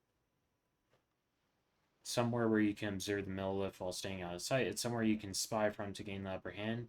Seems like a good lookout point rather than a stronghold. Yeah. I'm gonna go with the third option. It seems like a good lookout point rather than a stronghold. See? Your intuition is spot on. Oh, Yelan praised me. Yes. The Millilith maintain an impeccable level of security in Shenyu Vale through consistent patrolling. This location offers a perfect vantage point to observe their lighthouse signals and deduce their patterns of behavior, which is a huge help if you need to move goods under the radar. Yeah. So we should be able to find traces of the Dark Financier's scouts in this area. Oh, okay. Paimon doesn't quite follow, but she'll take your word for it. It's simple. Just take this forensic imaging device and investigate the surrounding area. As long as we're meticulous, I'm positive we'll find something. Forensic imaging device, is it just a special camera? Yeah. Okay. A special photography device used... sorry, burping. Special photography device used in investigations. One can move and zoom in and out while taking photos. Investigate the scene from multiple positions and angles to find hidden clues. Alright. Switch over to the camera. Put the item and talk to Yelan. Okay. Well, all set? All set? Yep. Ready to investigate. Remember, an eye for detail is key. Clues are often hidden in plain sight. You head to the investigation area with Yelan. When using the forensic imaging device, you can move around while taking pictures in order to adjust the angle of view. At the same time, the device also has a zoom feature allowing you to stand in high vantage points and take pictures of targets that are far away. Thanks to the special array of lenses, the forensic imaging device can capture traces of things that are invisible to the naked eye. Zoom in and center your view on suspicious objects, then wait a brief moment as your device automatically captures a snapshot to use for use as evidence. Okay. Now, something I kind of want to do, something I kind of like doing, is having the Traveler in my party for these things. So we can do this as the Traveler. Okay. A photo in the area previously taken by the Millilith using their overhead surveillance device. Compare the photo with the current state of the area and perhaps you can find traces of recent activity. Right, so in that, this pot for cooking wasn't here before. Okay. So there was this boat, but it was different. The boat was pointed in the opposite direction, wasn't it? Yes. Okay. So this, and then what else? Was this here in the picture? No, it wasn't. Okay, good. A small raised mound? Did the waves catch some loose soil? There's certainly something buried underneath. You got the full investigation. Right, okay.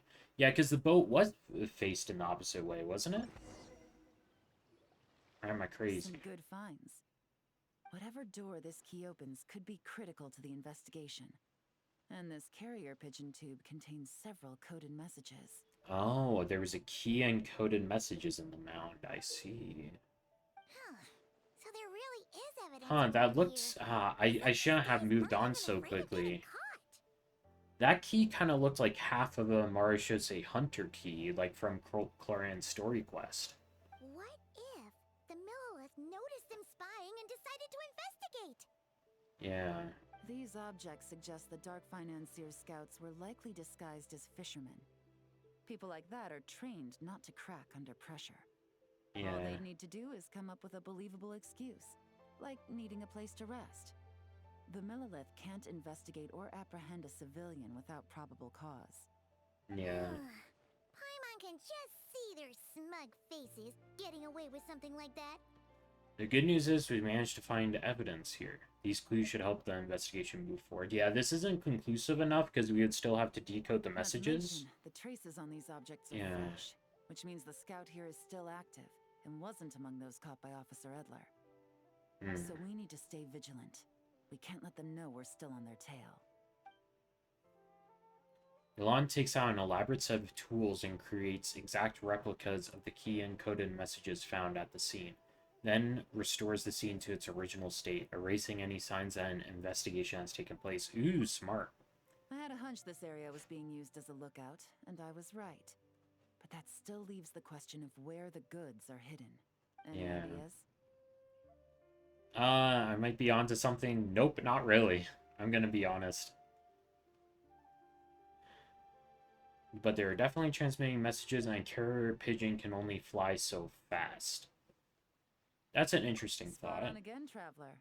Looks like you don't need anyone to hold your hand when it comes to deductive reasoning. Yeah, that checks out, because a bird would have a limited range, you know? Given a carrier pigeon's speed, the two locations should be close enough to deliver messages quickly. That means the base we're looking for should be within a certain radius. Yeah. Ruling out areas within line of sight of the lighthouse, as well as places with a lot of foot traffic. That just leaves the shallows to the north of Mount Mingyuan? That certainly sounds plausible. You have the cover of the mountains, and the advantage of hiding right under the authorities' noses. Well, our next destination is decided then. Let's go.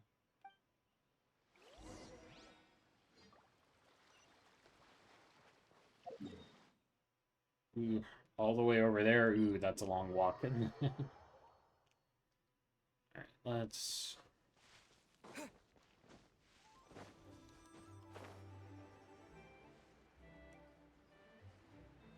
Actually, let's switch up the team. I don't know. I don't like having a... You want me on your team? Let's go with the Overload team with the Pyro Traveler. There's still a long road ahead. Let's go with this.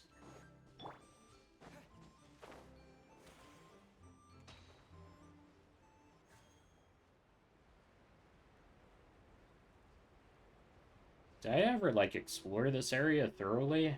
My map exploration is at 100% everywhere, but there's always a chance that I missed somewhere, you know? I feel like I don't really remember the spot all that well.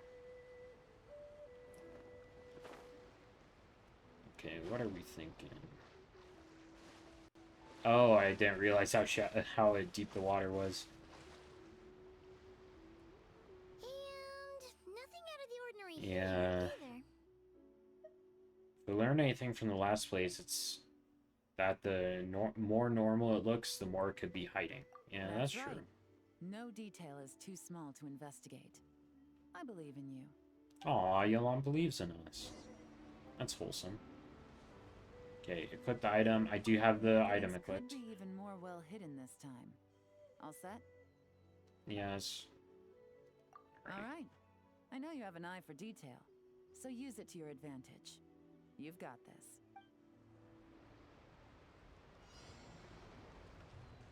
Okay, so if we look at the case records, we can check out what it's like as an overhead and what is different, which is this whole boat didn't look like it was here, was it? Or if we're looking at it from this angle, this lantern wasn't in the picture, I don't think. Yeah, continue. That box wasn't there. I don't think that boat was there, right? Oh, it's not even, like, included in the field of view. Okay. What else could be different? The rock was moved. How interesting. Something could be buried under the rock. I kind of like this. This is fun. Oh, the footprints, of course.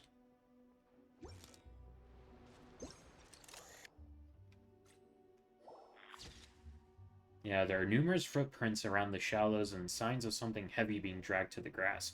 It's clear someone moved something through here. Okay.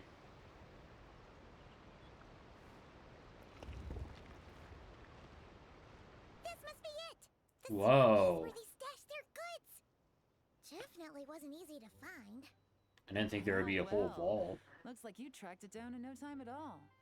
I see your potential as a solo field agent, Traveler. Now, time to test out the key we found earlier. Let's see what surprises could be in store. This isn't their home turf, so I doubt they had time to set more traps. Should make our lives easier. There's no such thing as too cautious, though. I'll take it from here. The last thing we want is to leave traces behind in there. Caution is the name of the game. You two keep a lookout. Make sure no one barges in while I'm in there. You got it! This is a first for us, but the Traveler can do anything. He's got your back! I trust in Yelan's timing. Good point. Yelan doesn't make mistakes like that. Yelan opens the door to the stronghold and observes the space. It appears to be an ordinary cellar. Due to construction difficulties, the top and side walls couldn't be completely sealed, causing water from the soil to seep into the space. Noticing this, Yelan covers her hands in a thin sheen of hydro. This means she can touch the items in the space without leaving traces behind, because the water from her hands will vaporize over time. Finally, Yelan enters the stronghold and begins to examine the items sealed within. Alright, that's done. I've noted the features of all the porcelain items, vases, and teas stored here. Nice. We need to keep a lookout for these features at the auction and pinpoint the person attempting to purchase the corresponding goods. Then, we can let them lead us to our main target. Wow! That was fast! You must do that all the time, huh? What's our next move? Now, we wait. There are countless auctions in Fontaine. We can't possibly monitor them all. Besides, that would be a waste of personnel. I'll continue to conduct surveillance in the area, keep tabs on the situation, and attempt to decipher their coded messages. Once his two lackeys move the goods, we can shift our focus to the upcoming auction. And then, we'll have somewhere to start. Got it! All we can do now is wait. Wait, and then follow them straight to the guy behind this whole thing so we can give him the old 1-2 punch! This whole time, Officer Edler has been leading her two stalkers on a wild goose chase around Xiaoying village. Once they decide it was all a waste of time, it's her turn to tail them instead. Not to mention our operation has already put them under extreme pressure. We've forced their hand. I doubt they'll last more than 2 days before making a move. So let's meet back up at Yelan Wharf in 2 days. Find me near the harbor. I'm so glad we're doing the quest now so that we don't have to wait 2 more fucking days. Wait 2 days. Alrighty. Uno, dos. Oh, I had to wait until 8 o'clock. Oh, whatever.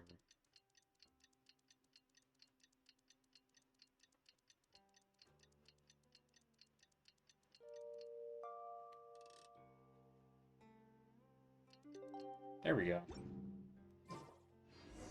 Well, it's been 2 days. Let's go meet up with Yelan. Woo! Oh, oops, dang it. I did not mean to do that. Fuck. Okay. I missed out on some Paimon dialogue. Fuck. Bad strimmer.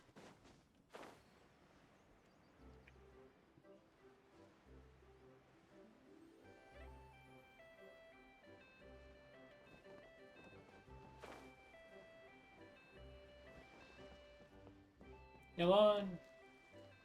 Well done, you two. Right on time. How's the case coming along? Any developments? The day after we infiltrated the storage facility, the Dark Financier's two lackeys, Corday and Dodamani, started moving the goods. See that ship? It's the one Dodamani dispatched to transport the goods. It operates under the guise of a joint passenger and freight vessel. Whoa! That's one huge boat! Paimon can see all the goods piled up on the pier. Seems like it's transporting quite a few passengers to Lumidu's harbor as well. Well, if those aren't real goods, though, should we investigate them just in Thinking case? 2 steps ahead? I like it. You're a fast learner. Yeah, because they probably have all the illicit goods, like, bundled in with legitimate goods, right? If Corday and Dodamani think the authorities are onto them, it's possible the goods they're sending to Lumidu's harbor are a whole bunch of nothing. Just bait to flush out the law enforcement on their tail. But we need to be careful. Several members of the crew have confessed that a veteran treasure hoarder known as Scamface is involved with the Dark Finance. Scam face. How creative. As an escaped convict, Scamface is a master of staying hidden. Based on our earlier investigation, it's clear he's the one who's been doing reconnaissance on the Millilith's lighthouse. I'll circle the area to draw Scamface's attention away from the scene, while you two inspect the goods. Remember to keep a low profile. Don't worry, I got this, Yelan. Believe in me. Paimon will do her best to float closer to the ground. No higher than the traveler's shoulder. I wonder if Paimon can't touch the ground. No, we've seen her, like, lay down and stuff. It's... Never mind. Equip the item and talk to Yelan. Well, we got the item. All set? Yes. I'm ready All to right. go. We'll meet back up here once you're done. Yelan's head is, like, so much smaller than the Traveler's. Is that kind of weird? Okay. A suspicious ship has moored near the wharf. Once you have swept the area and captured all available evidence, you will need to investigate the cargo on the pier in order to successfully collect evidence. You need to line up the partial images from the files with the view through the imaging device until you get a perfect match. Okay. Match the image with the actual scene. Okay. This is the documented intel on the characteristics of the target ship. Scan the ships at the harbor with the forensic imaging device. From the specified angles, match the images in the intel to the actual scene. Then perform preliminary evidence gathering. It's just this ship, right? Yeah, okay, cool. Okay. That was easy. While accessing the ship, you notice some marked goods. The marks were made using a special kind of paint which can only be identified via the forensic imaging device. So use it to find all the marked goods and obtain important clues. So this barrel's marked. Okay. We might have to, like, walk around a bit and look at different angles. Oh, here's another one. Okay.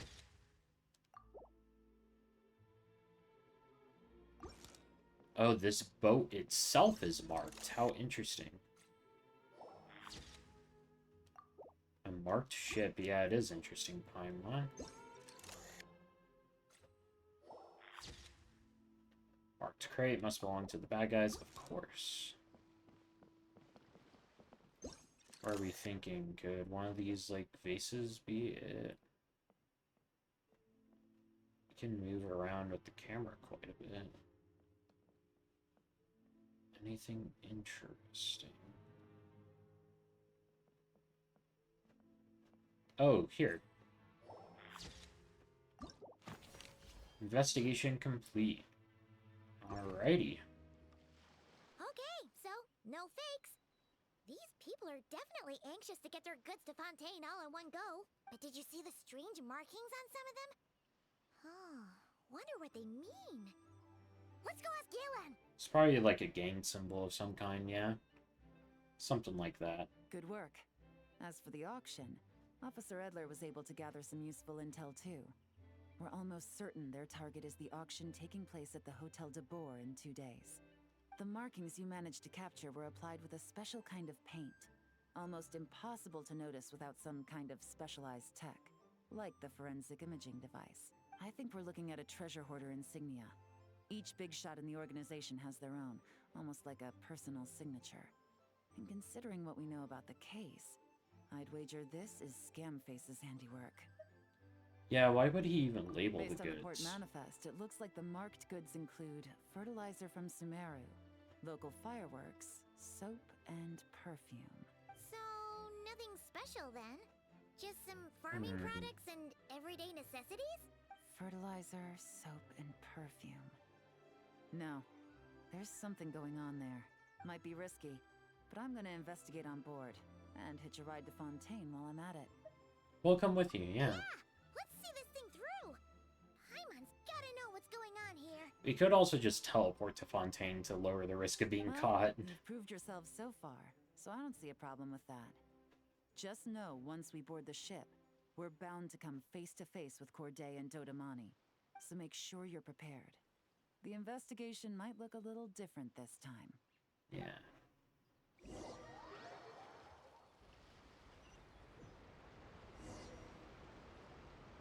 Excuse me, passengers. Due to limited space in the cargo hold, we've been forced to store some of the goods on the deck. We apologize for the inconvenience. Ah, please, no need to apologize for your success in business. I just hope it rubs off on the rest of us. Nah, that guy's nice. Like, you don't get working in customer service. You don't get a lot of people understanding like that.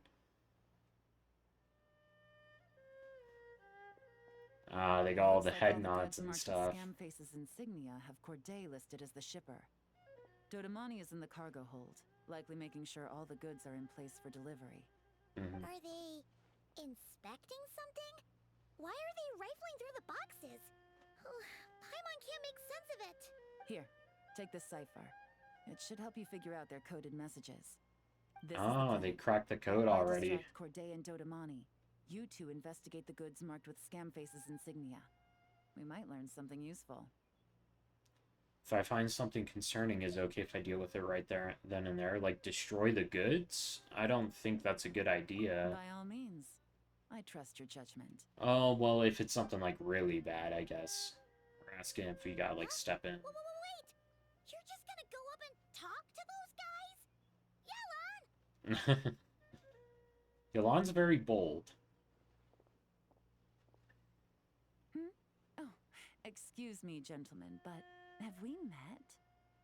You're Mr. Corday, a famous antique collector in the Quartier Lyonnais, correct? I believe the three of us have had the pleasure of meeting once before. At Jiuguan Tea House in Yilong Wharf, if I'm not mistaken. She's confronting them now? That's kind of crazy. You...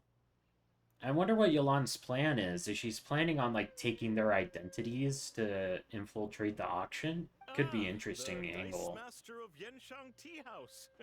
It's a pleasure, Miss Yelan. Oh, The Dice Master. so you've heard of me too? Yes, I had an absolutely delectable cup of tea there once. One can hardly leave Yenshang Tea House without hearing about your legendary dice skills. I suppose something keeps bringing us together. A shared love of tea, perhaps? Does that imply that, like, Yolan's good at craps? Because you can't really be good at craps unless you're cheating at craps, you know what I mean? Yes, that must be it. Well, looks like we ran into each other at the perfect time. I'm heading to Fontaine on vacation, you see. Any recommendations on where I should visit? Someplace I could find an exquisite tea set, perhaps. Like a fine art exhibition, or an auction. I hear Fontainian black tea has a unique flavor. I imagine your tea sets are a sight to behold as well. You... Ah, does this gentleman have an interest in tea sets as well? Of course. It's a pleasure to meet you, Miss Yelan. I'm also heading to Fontaine for travel. Corday's invitation, you see. In fact, I'm the one who owns the ship. This guy's so awkward, but it's definitely intentional because it seems like he can't keep his cool as well as the other guy. Yep. Yelan is actually talking to them. Are we sure that's a good idea? She's giving us an opening. Alright, Let's use then it. let's go somewhere out of their line of sight so we can start investigating those boxes.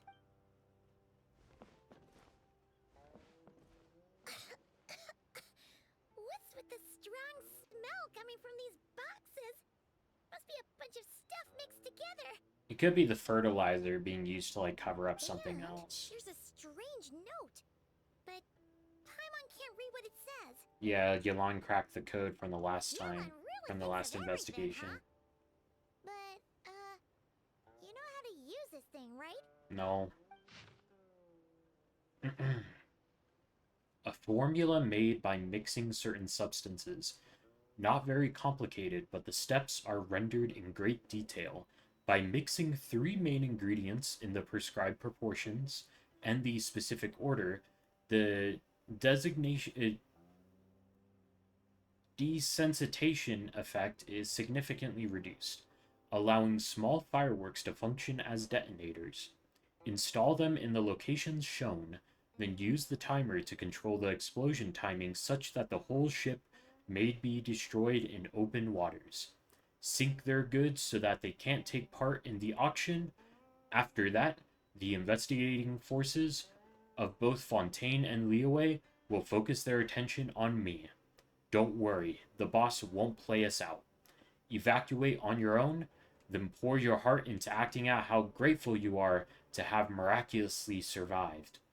Wait out the heat for 6 months?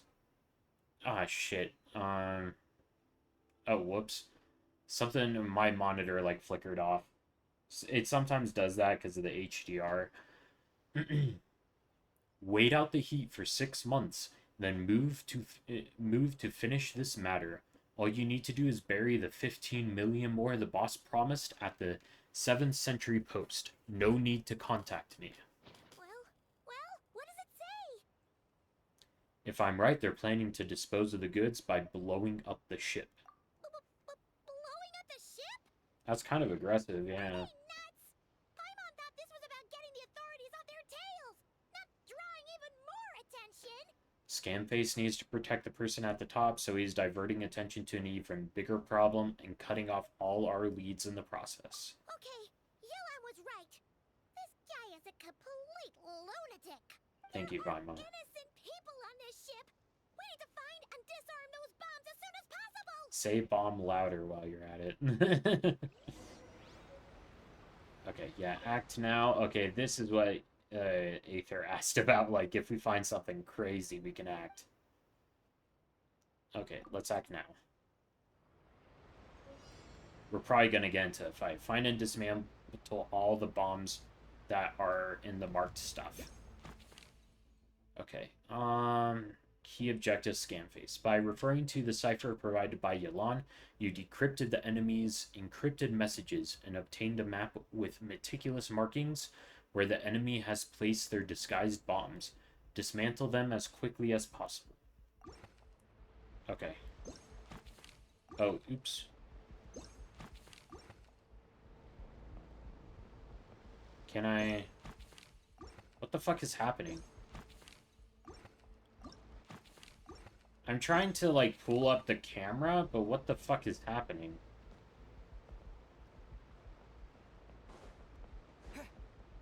Oh, secretly dismantle. Okay, so we don't have to use the camera for this part. I was so fucking confused. Okay. Okay, that's another one.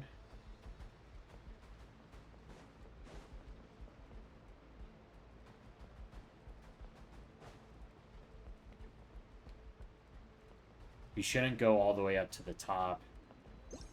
What does this say? We got those two, but there's one on the roof and one to the left here. Oh, okay. Secretly dismantle, and then we can find the one on the roof. And then there's one over here. Okay, we dismantled all of them, except now we're climbing on the fucking... Oh, okay. That's all the bombs on the deck. What about the cargo hold? Do we have enough time? Already taken care of.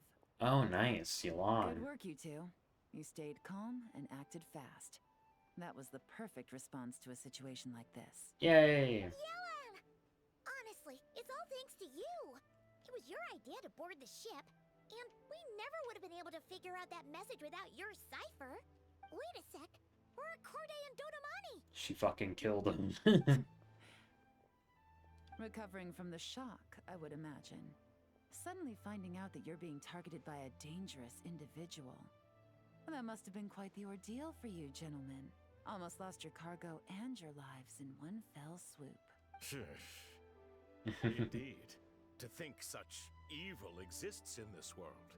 I can scarcely imagine what I did to offend this fellow. Resorting to murder like this. It's quite unfathomable. Without Well, fathom. No need to fear. I'll alert the Maison Gardiennage at once and ask them to send agents to Lumidus Harbor. The two of you are clearly in need of protection. Your cargo will also need to be handed over to the authorities for inspection, Mr. Corday, just to eliminate any remaining hazards. After Oh. which, the Maison Gardiennage will escort it all to its intended destination, of course. So, if I may, where are your goods heading, Mr. Corday? To the Hotel de Boer for an auction in 2 days. Ah, then rest assured, the Maison Gardiennage is full of diligent and responsible personnel. You can trust that your goods will arrive at the auction without a scratch. He's pissed. Our sincerest thanks. But he has to play it cool, because when you're a criminal in a situation like this, you don't want to just, like, give up and crash out or whatever. You really want to just right to remain silent. I want a lawyer, you know. After some time, the ship safely docks at Lumidus Harbor. The mission... What the fuck? Why didn't... In the meantime, you tell Yelan about the note Scam Face left for Quarter and whatever that guy's name is.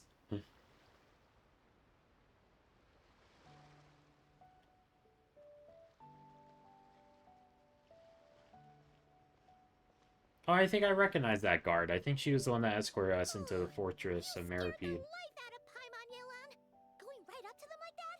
What if they caught on and decided to, try something desperate? Well, this is Yelan they're dealing with. It's not a Yelan would have question of kicked their if, ass. Paimon. I'm sure they caught on. But in the interest of their own survival, they had no choice but to play Yeah, the Sumeru guy really had a hard time along. Now keeping we can his be sure cool. the Dark Financier is getting desperate. The stint on the ship, that was him trying to cut his losses to save his own skin. Yeah. He needs to get rid of anything that could be traced back to him. So, you blow up the ship. You send the goods meant for the auction straight to the bottom of the sea, and let Scamface take the heat. The last thing he wanted was for the goods to make it to the auction. But now we've ensured that they will. So he has no choice but to follow through. He could choose not to send one of his agents to the auction, and let his goods go to an unsuspecting buyer instead. But remember, their worth is inflated. It would only be a matter of time before the buyer realized the valuation was off and reported it to the authorities.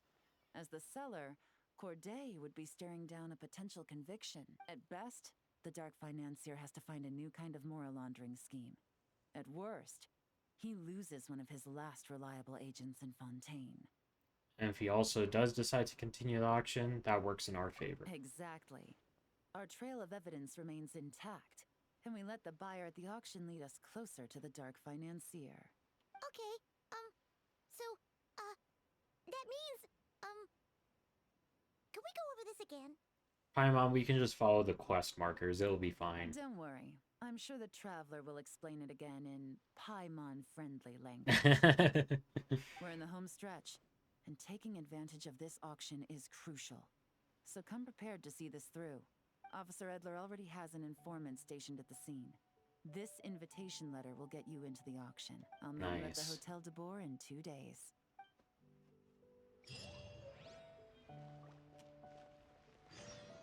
Alright, wait until 2 days later.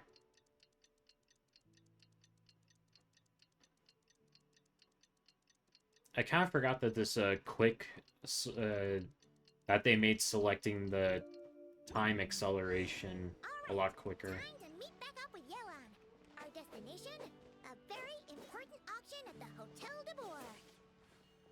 This is our chance to catch the culprit behind this whole scheme. Alrighty. I really like that they dropped us off here because this is the connection point between Liyue and Fontaine. And we can just teleport right to the hotel. This is probably where we get to see Yelan's new outfit. Ooh.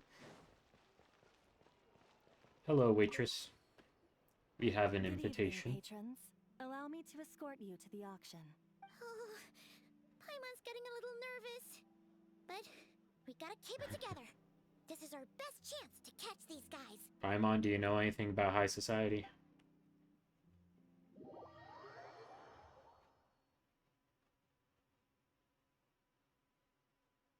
I wonder if we'll see other Fontaine characters here. Like, I could imagine Chiori attending something like this, you know what I mean?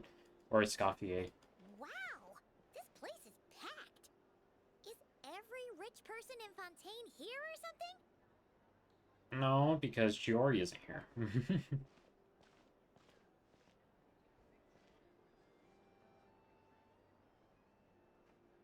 Oh, wait. The people we're after are hiding here too. It's time to get serious. Paimon knows just the thing. No, not the fake mustache. Paimon. What? It's not like we're rich like the rest of these people. We need a little something to blend in.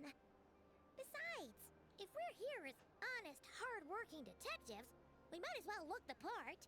Okay, I want a detective mustache too. Let's play along. Too bad. No. Another, but she'll help you make one once this is all over. An even cooler pair.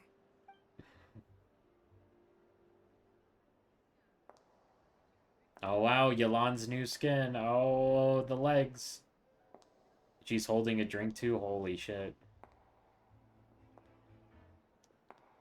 Wow, that attendant there's in love, and I get it. Oh my gosh, the Yelan trailer music. Good to see you're not nervous.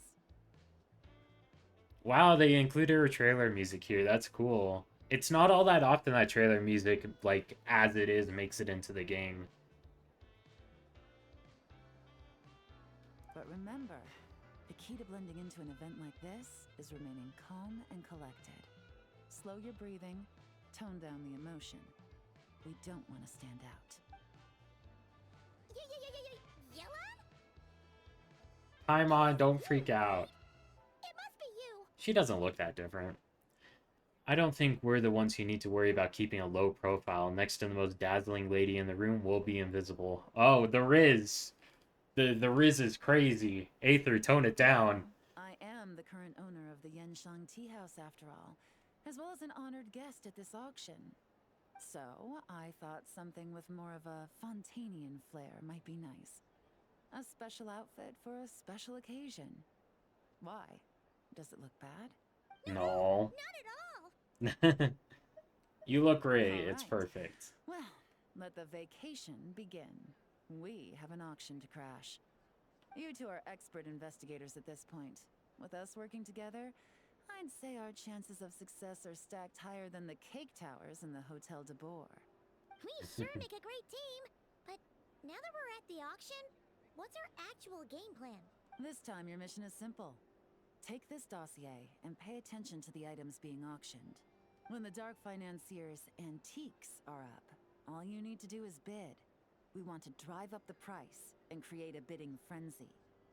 Okay, I only have like 1 million more for this. We get to Like, actually take part in the auction? let's not go crazy. Or do we flex? Can we bid however much we Thoughtless want? bidding usually leads to a warning, or even disqualification. But the special account you two will be using during the bidding has no credit limit. So you can drive up the price as high as you want. The more chaos we create, the better. But we can't just go crazy and say 10 million right off the bat. You know, we gotta The Dark Financier knows we gotta man's play game, that. so I highly doubt he Play it sent one cool. of his trusted agents here. The buyer's likely someone disposable, a scapegoat of sorts. After the incident with the ship, several buyers registered for the auction at the last minute. They're all wearing special pins, signifying them as tea aficionados. Our target should be among them. Interesting. And I'm sure he's terrified. Because if a different buyer develops an interest in one of their inflated goods and wins the bid, it's game over for both Corday and the Dark Financier. Not to mention the buyer has limited funds at his disposal. The Dark Financier likes to work in small sums at a time, so his scapegoat can't go too overboard with the bidding. And because it's a scapegoat instead of like a more trusted person, they aren't going to have the same confidence as a more experienced criminal, right? So they won't be able to bid as skillfully. Yeah, the more desperate they get, the better. We gotta really unnerve them. The point is, they have a plan, and our goal is to mess it up. If Paimon was in their shoes, that would make her pretty nervous too. Yeah. There's seating reserved for special guests on the second floor. I'll be up there during the bidding to keep an eye on things. And to see if anyone starts to squirm. One thing going wrong might not be enough to slip him up. But target him again and again, and trust me, he'll feel the heat. Once the auction is over, we'll find somewhere secluded to corner the buyer and have a nice little chat. Sounds like a plan. Let's do We're on it. a winning streak, and we're not about to let up.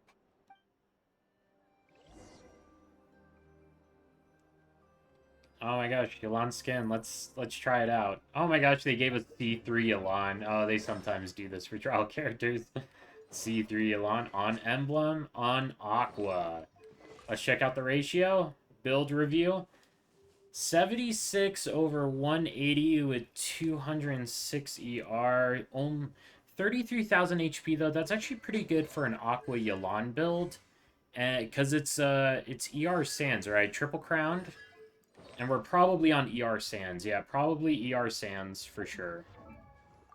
So yeah, ER Sands with a little bit more than 10 ER per other piece. This build could be better because I know that with my pieces, I could get a 90 to 200 Yelan build on 220 ER. If I had Aqua, which I don't. So this is a pretty good build, but it isn't, like, insane. She probably has a good amount of HP subs, though. It makes me wonder if we're doing HP Goblet. Do we have HP Goblet? We do have HP Goblet. Okay, so that makes this build a little bit worse than I thought, because 30... without HP Goblet, but with a good amount of HP substats, you should get around, like, 30k HP. Then again, though, is her... she's not getting HP from this passive. So if she had this passive, it would probably be a 35,000 HP Yelan, maybe 36.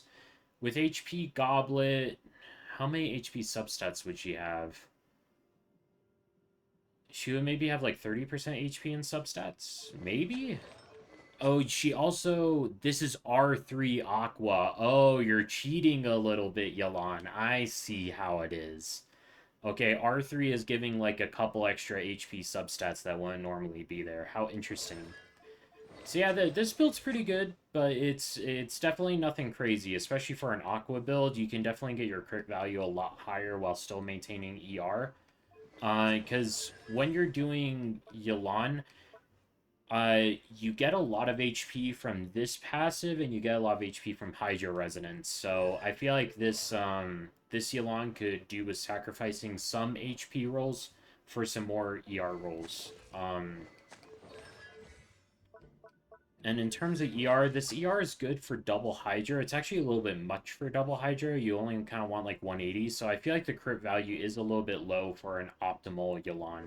So she would want less HP and more ER if it's solo Hydro, and then less HP but more crit value if it's double Hydro, because then you're getting Hydro Residence anyway.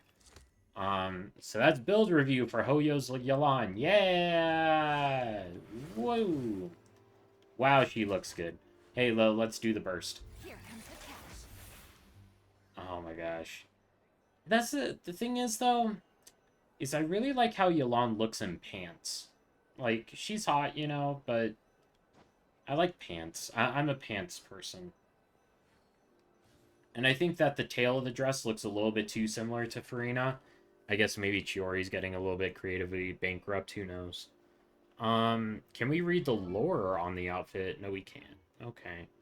Let's start now. The time is right. I should start investigating. Oh, that's not voiced? Oh. Badge is discovered.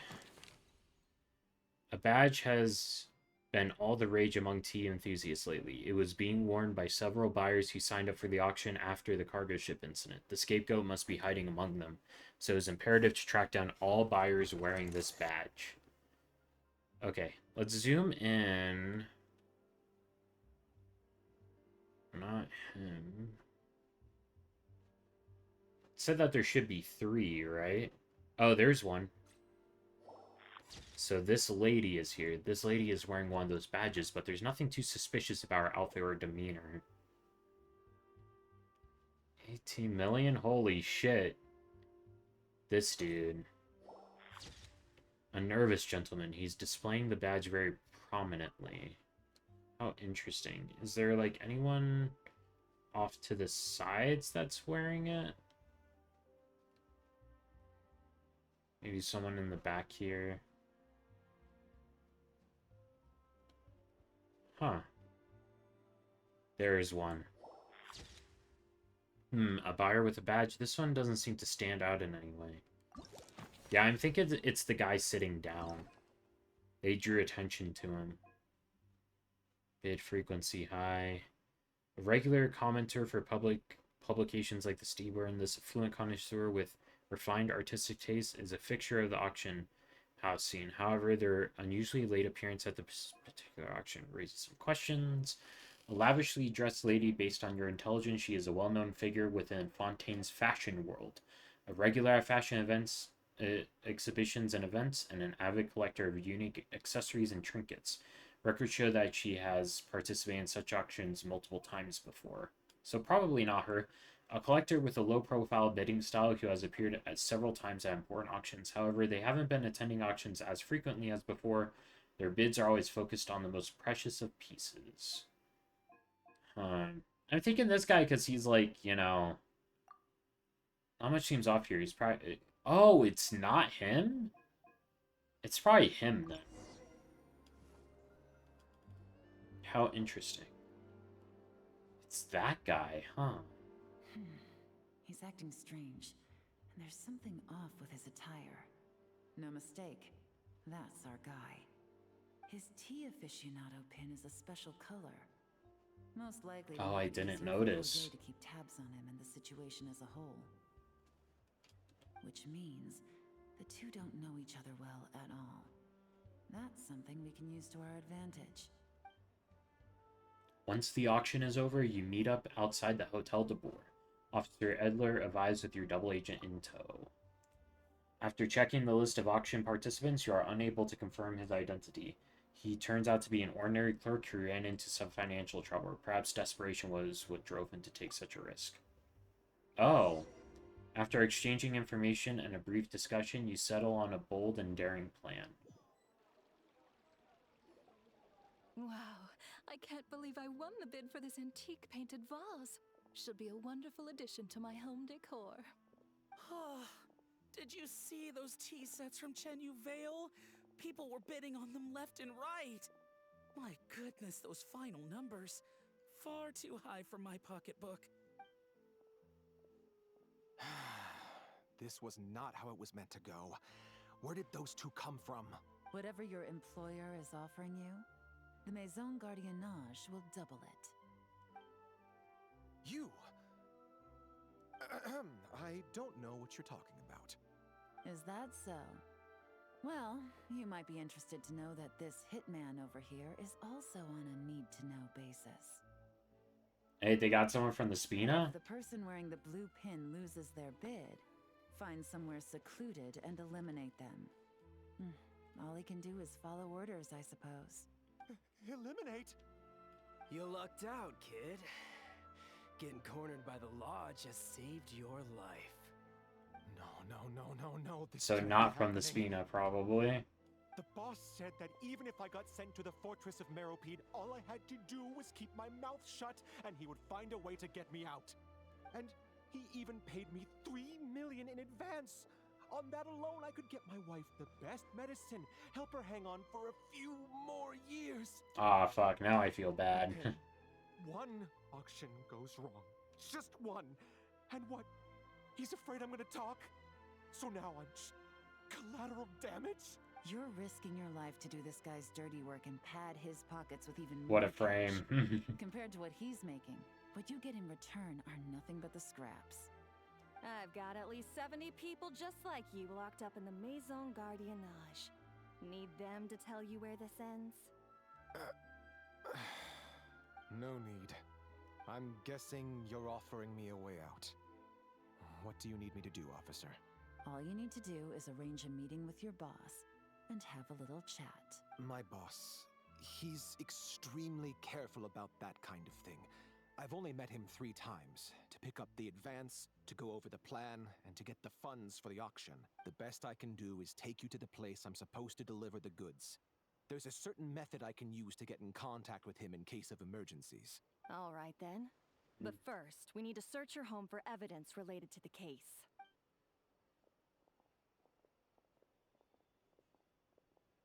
Phew! Mission accomplished. You managed to get through to him so fast, Yelan. Paimon almost couldn't believe it. Well, he was already nervous and uncertain. All it took was a sincere negotiation. Once I laid his interests out on the table, it didn't take much for him to realize he stands to gain more with us than his boss. Plus, we had some very convincing performances to help seal the deal. Especially you, officer. You make an excellent hitman. Oh, is he Maison Gardiennage officer, or is he actually with the Spina? Well, it's been a while Oh, he's since I've Maison gotten to tap Guardian. into a villain like that. Thought I could have pushed it a little more, honestly. Oh wow, his voice sounds so different Are when you he's out of kidding? character. Paimon felt like she was face to face with one of our bad guys of the week. If you need a side hustle, you can always become a part-time Well, actor. What's next, Yelan? I know a Go girl. after Corday or Dotamani? The Sumeru authorities have Dotamani covered. They're just waiting on our signal, and they'll nab him once he makes it back to Beta Harbor. The Yeah. Millilith are pursuing Scamface, so that just leaves Corday. Tail him, but be sure to keep your distance. We don't want him to tip anyone off. You got it. I love it when a plan comes together like this. This Alright guy then. seems like a nice We'll guy. reconvene 12 hours from now. When Nice our and new genuine double guy. agent will lead us into the Lion's Den. It's time for the dark financier to face the music.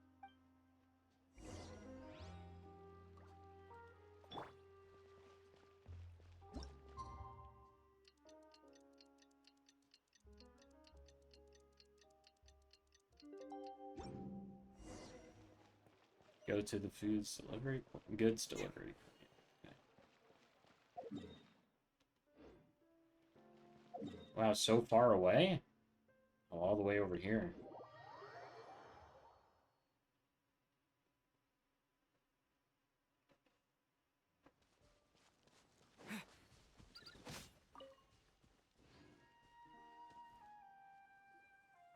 All right, this is where the boss told me to bring the goods. This area is full of apartments and warehouses for rent. The Maison Gardiennage came through not too long ago to keep trouble off the streets. I guess boss thinks it's safer to operate right under their noses. Now, to arrange an emergency meeting, we need to activate a series of mechanisms to send him a signal. But to tell you the truth, I have no idea how to activate them. The only hint boss gave was that the code had something to do with colors. Maybe he was planning to give me more information after the auction, but that plan fell through, obviously. Paimon was hoping it would be smooth sailing at this point. But no, of course. There's yet another obstacle. Well, after all the investigating it took us to get this far, figuring out what to do with these mechanisms should be a piece of cake.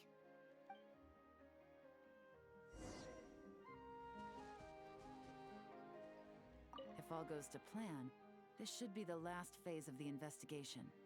It's a shame, I know. But all good things must come to an end. No time to waste, I'm ready. All right. Then let's see those detective skills in action. Interesting. Use the image to find clues related to the code. Okay. An urgent message left for the scapegoat by the dark financier, with the only hint being that the code has something to do with colors. Comparing the image with the current state of the area should give you enough to lure the enemy into a trap. So the flower's gone.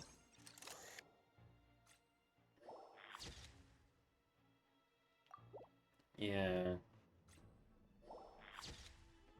Those leaves are from Chenyu Vale too. Looks like leftover goods from the transaction. What else are we looking at? Yeah, so it has the leaves now. And what else are we looking at?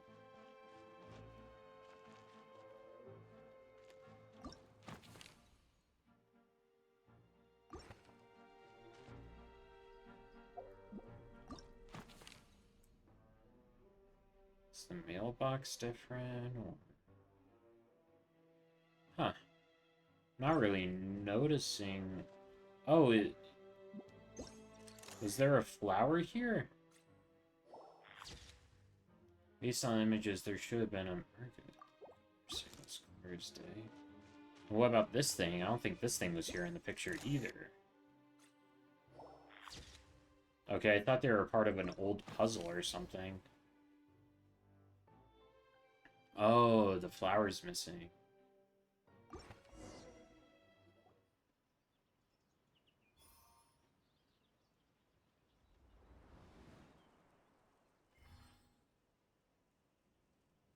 Oh, it's supposed to be orange and blue. Oh, okay. I thought that was there from like an old puzzle. Activated. Now, all we have to do is wait for our target to take the bait. You know what? For some strange reason, Paimon's not nervous at all. Well, it's because Yelan's here. She has that calming effect, like she's in control of the situation.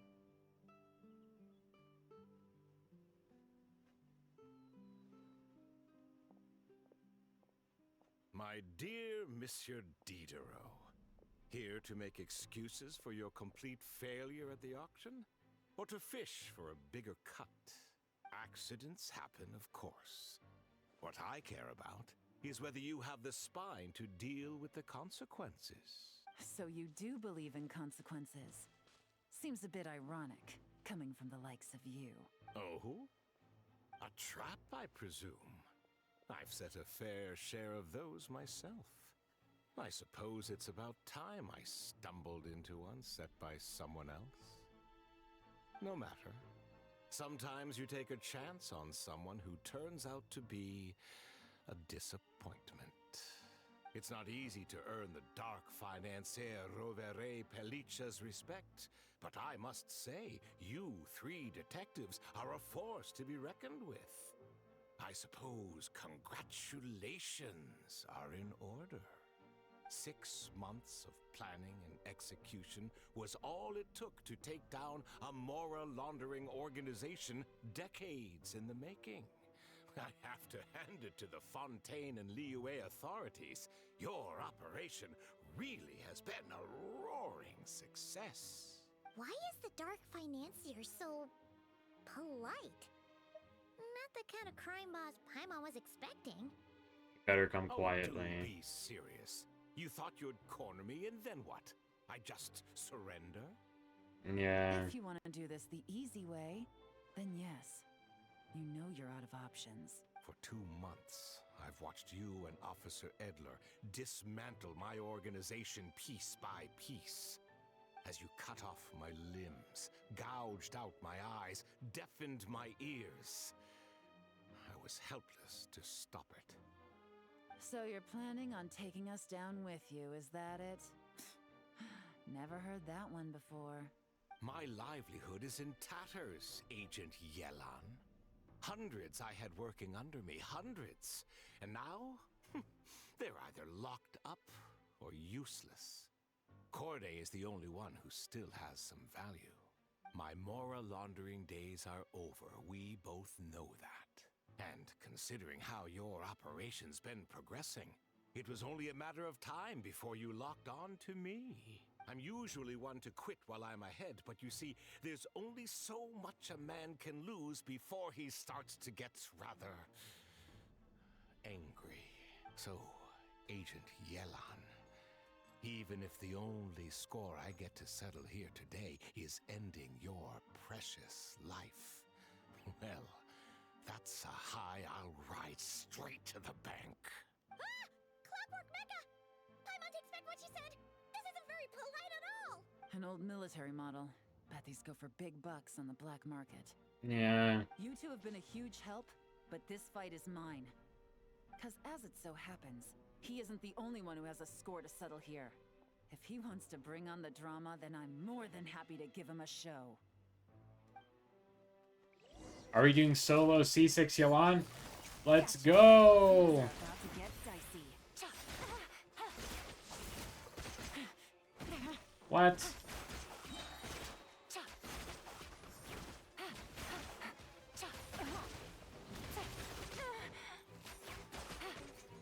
Oh, wow, this guy's actually, like, kind of strong and shit. Here comes the cash. Oh, nice. Oh, hello, I have a person in chat. Hello, Sage Bannet 11. You've bested me, fair and square. We're just finishing up the Yelan quest right now. I'm doing good.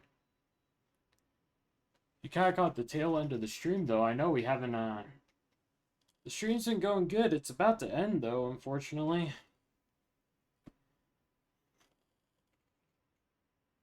Any last words? Perhaps a bit too dramatic, isn't it? I'd rather not give a soapbox to a piece of scum like you. No, I think I'll say my piece instead.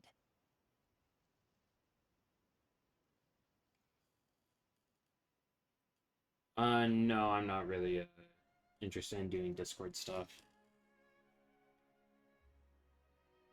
Sorry, chatter.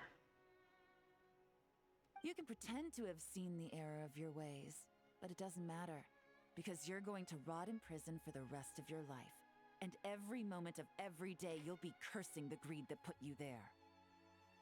Every coin of dirty money that you've pocketed over the years is just another nail in your coffin. And all you'll be able to do is curl up in the corner of your cell like a dying animal and waste away whatever remains of your pathetic life. Oh, Yelan really hates this guy. Holy shit. You're not a detective, no. You're some kind of demon. A little bit. If you knew what's good for you, you'd have walked away from this fight. But it's too late for that now. Oh no, police brutality. Police brutality! After 6 months of hard work, I finally get to tick off the mission accomplished box at the end of the case file. Take this guy back to the court of Fontaine to stand trial. Don't let him try anything. With any luck, we'll get to send him off to prison before the day is out. Oh, Miss Yelan, Traveler, Paimon. As a personal thanks for all your help, you deserve half of the bonus I'm getting for this case. I will also request that the Maison Gardiennage extend our utmost thanks to our partners in Liyue. Aww. I appreciate the sentiment, Officer Edler, but that's too kind. Yeah, don't pay us out of our pocket, out of your pocket. Accept even a single Mora. I'll have to pass up any invitations for banquets or tea tastings as well. If you want to reward someone for going above and beyond during this operation, it should be the Traveler and Paimon. Oh, yeah, well, who cares? Wow. We already got primo jumps for this, so Paimon it's had fine. her detective cap on for so long, analyzing all those clues and trying to uncover their schemes, that her brain hurts. But, at the same time, she feels smarter than before. All the particle effects around Paimon. Maybe Paimon really does have what it takes to be a real detective. Well, if you're interested in this line of work, we're heading to the Maison Gardiennage to get a confession out of these guys. Did you want to tag along? Yeah, sure. You really mean it? Yes! 100% yes! Oh, is that okay, Traveler? Paimon's gonna go with Officer Edler and learn some cool new detective skills! Who knows? Maybe they'll come in handy someday. Go ahead, yeah, have fun. Who better to watch over you than a police officer? And then we get alone time with Yelan. Oh, Then my let's heart. rendezvous inside the Palais Memonia. Oh, of course, Paimon's forcing a French word in Fontaine. Well, both our lives can get back to normal now, Traveler. After talking about it for so long, I finally have the chance to enjoy a real vacation. Mind humoring me for a bit, Traveler? Yeah, sure. I'd be delighted.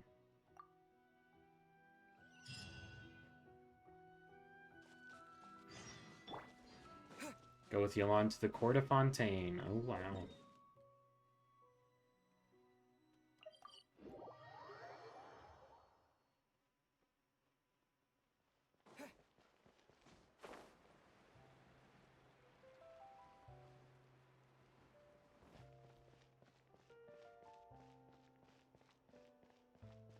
Let's see what Yelan wants. I enjoyed this event so far. It's been a lot of fun.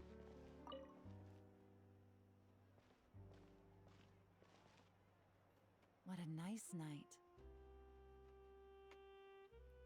Fresh from maritime flowers, fragrant perfume from the shop on the corner, the rich aroma of coffee beans, all blended together in the night breeze. If only we were on a rooftop terrace somewhere, enjoying a few glasses of sparkling wine and getting pleasantly tipsy. Hey, you're on vacation now. Yeah, All let's right. do it. Then let's look for a place to stop. I wonder what special drinks the hidden taverns of this city offer. Oh, but first, I wanted to head to the Confrérie of Cabriere before it closes. Mind helping me pick out some perfume to go with this outfit? Oh, we can talk to I Emily. also heard about the intricate timepieces, clockwork furnishings, and fine jewelry you can get around here. There should be quite a few souvenirs worth perusing. Yeah, let's go for a shopping Well, spree. with the most cultured traveler in all of Tevat by my side, I should take advantage of this opportunity. I'm counting on you not to steer me wrong.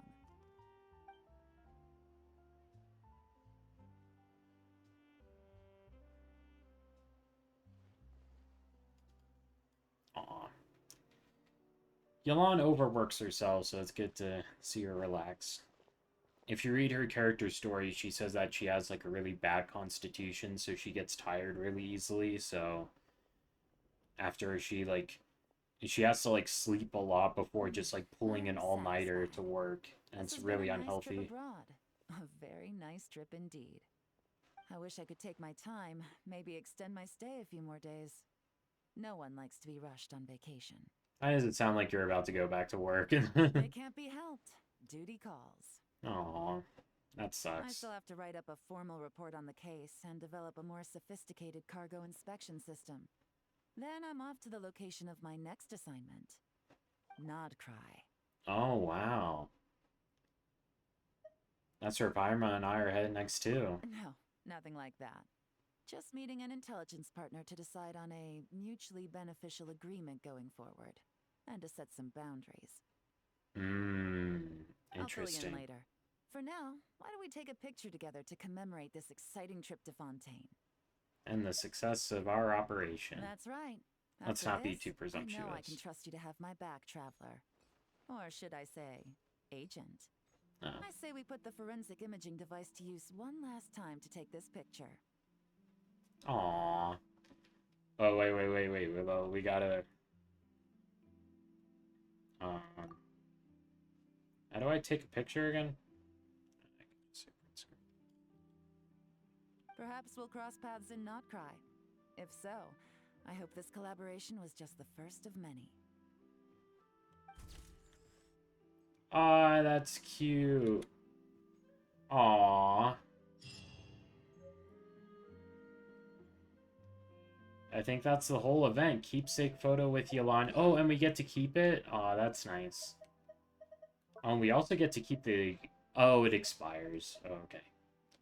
Let's get our compass back on. We can check out the quest item. That was fun.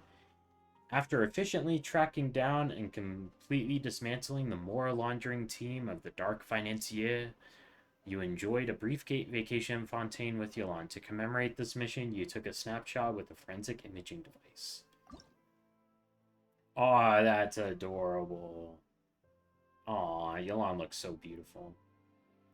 Perhaps we'll cross paths and not cry. If so, I hope this collaboration was just the first of many. Oh, I enjoyed that event. That was fun. Let's see what rewards we get. Battle Pass. And then, yeah, we get this. Event details. Claim rewards. Claim. Claim. Claim. Claim. Claim. Nice. Oh, we completed that afterwards. Okay. Yeah. Okay, nothing left with that, I don't think. We just got a good amount of Prima Gems. That was fun. How many Prima Gems do we have now? 1,400 plus 33 pools, yeah. I'm so tempted to pull on one of these banners, but I really don't want to get Chaska or Milani. I just really don't want to risk it, because I don't want either of them. But I really want Bennett and Aurora on cons, so it's rough out there. It's rough. I'll have to wait for some off-banner stuff. Yeah, though, I think that's it for this stream, though. It's almost a 3-hour stream. That's not that bad. I think I prefer having longer streams, more chances of people coming in and joining and thinking about the stream. And enjoying the stream with me. We'll leave you with my cursed Traveler build on Peak Patrol Song full defense. So cursed. Yeah, that's that though. Well, something I have to do is switch it to mouse mode in order to click off of it and stop the stream. It's kind of funny. Alrighty then. Anyone left here? Have a good night, alright? Good night.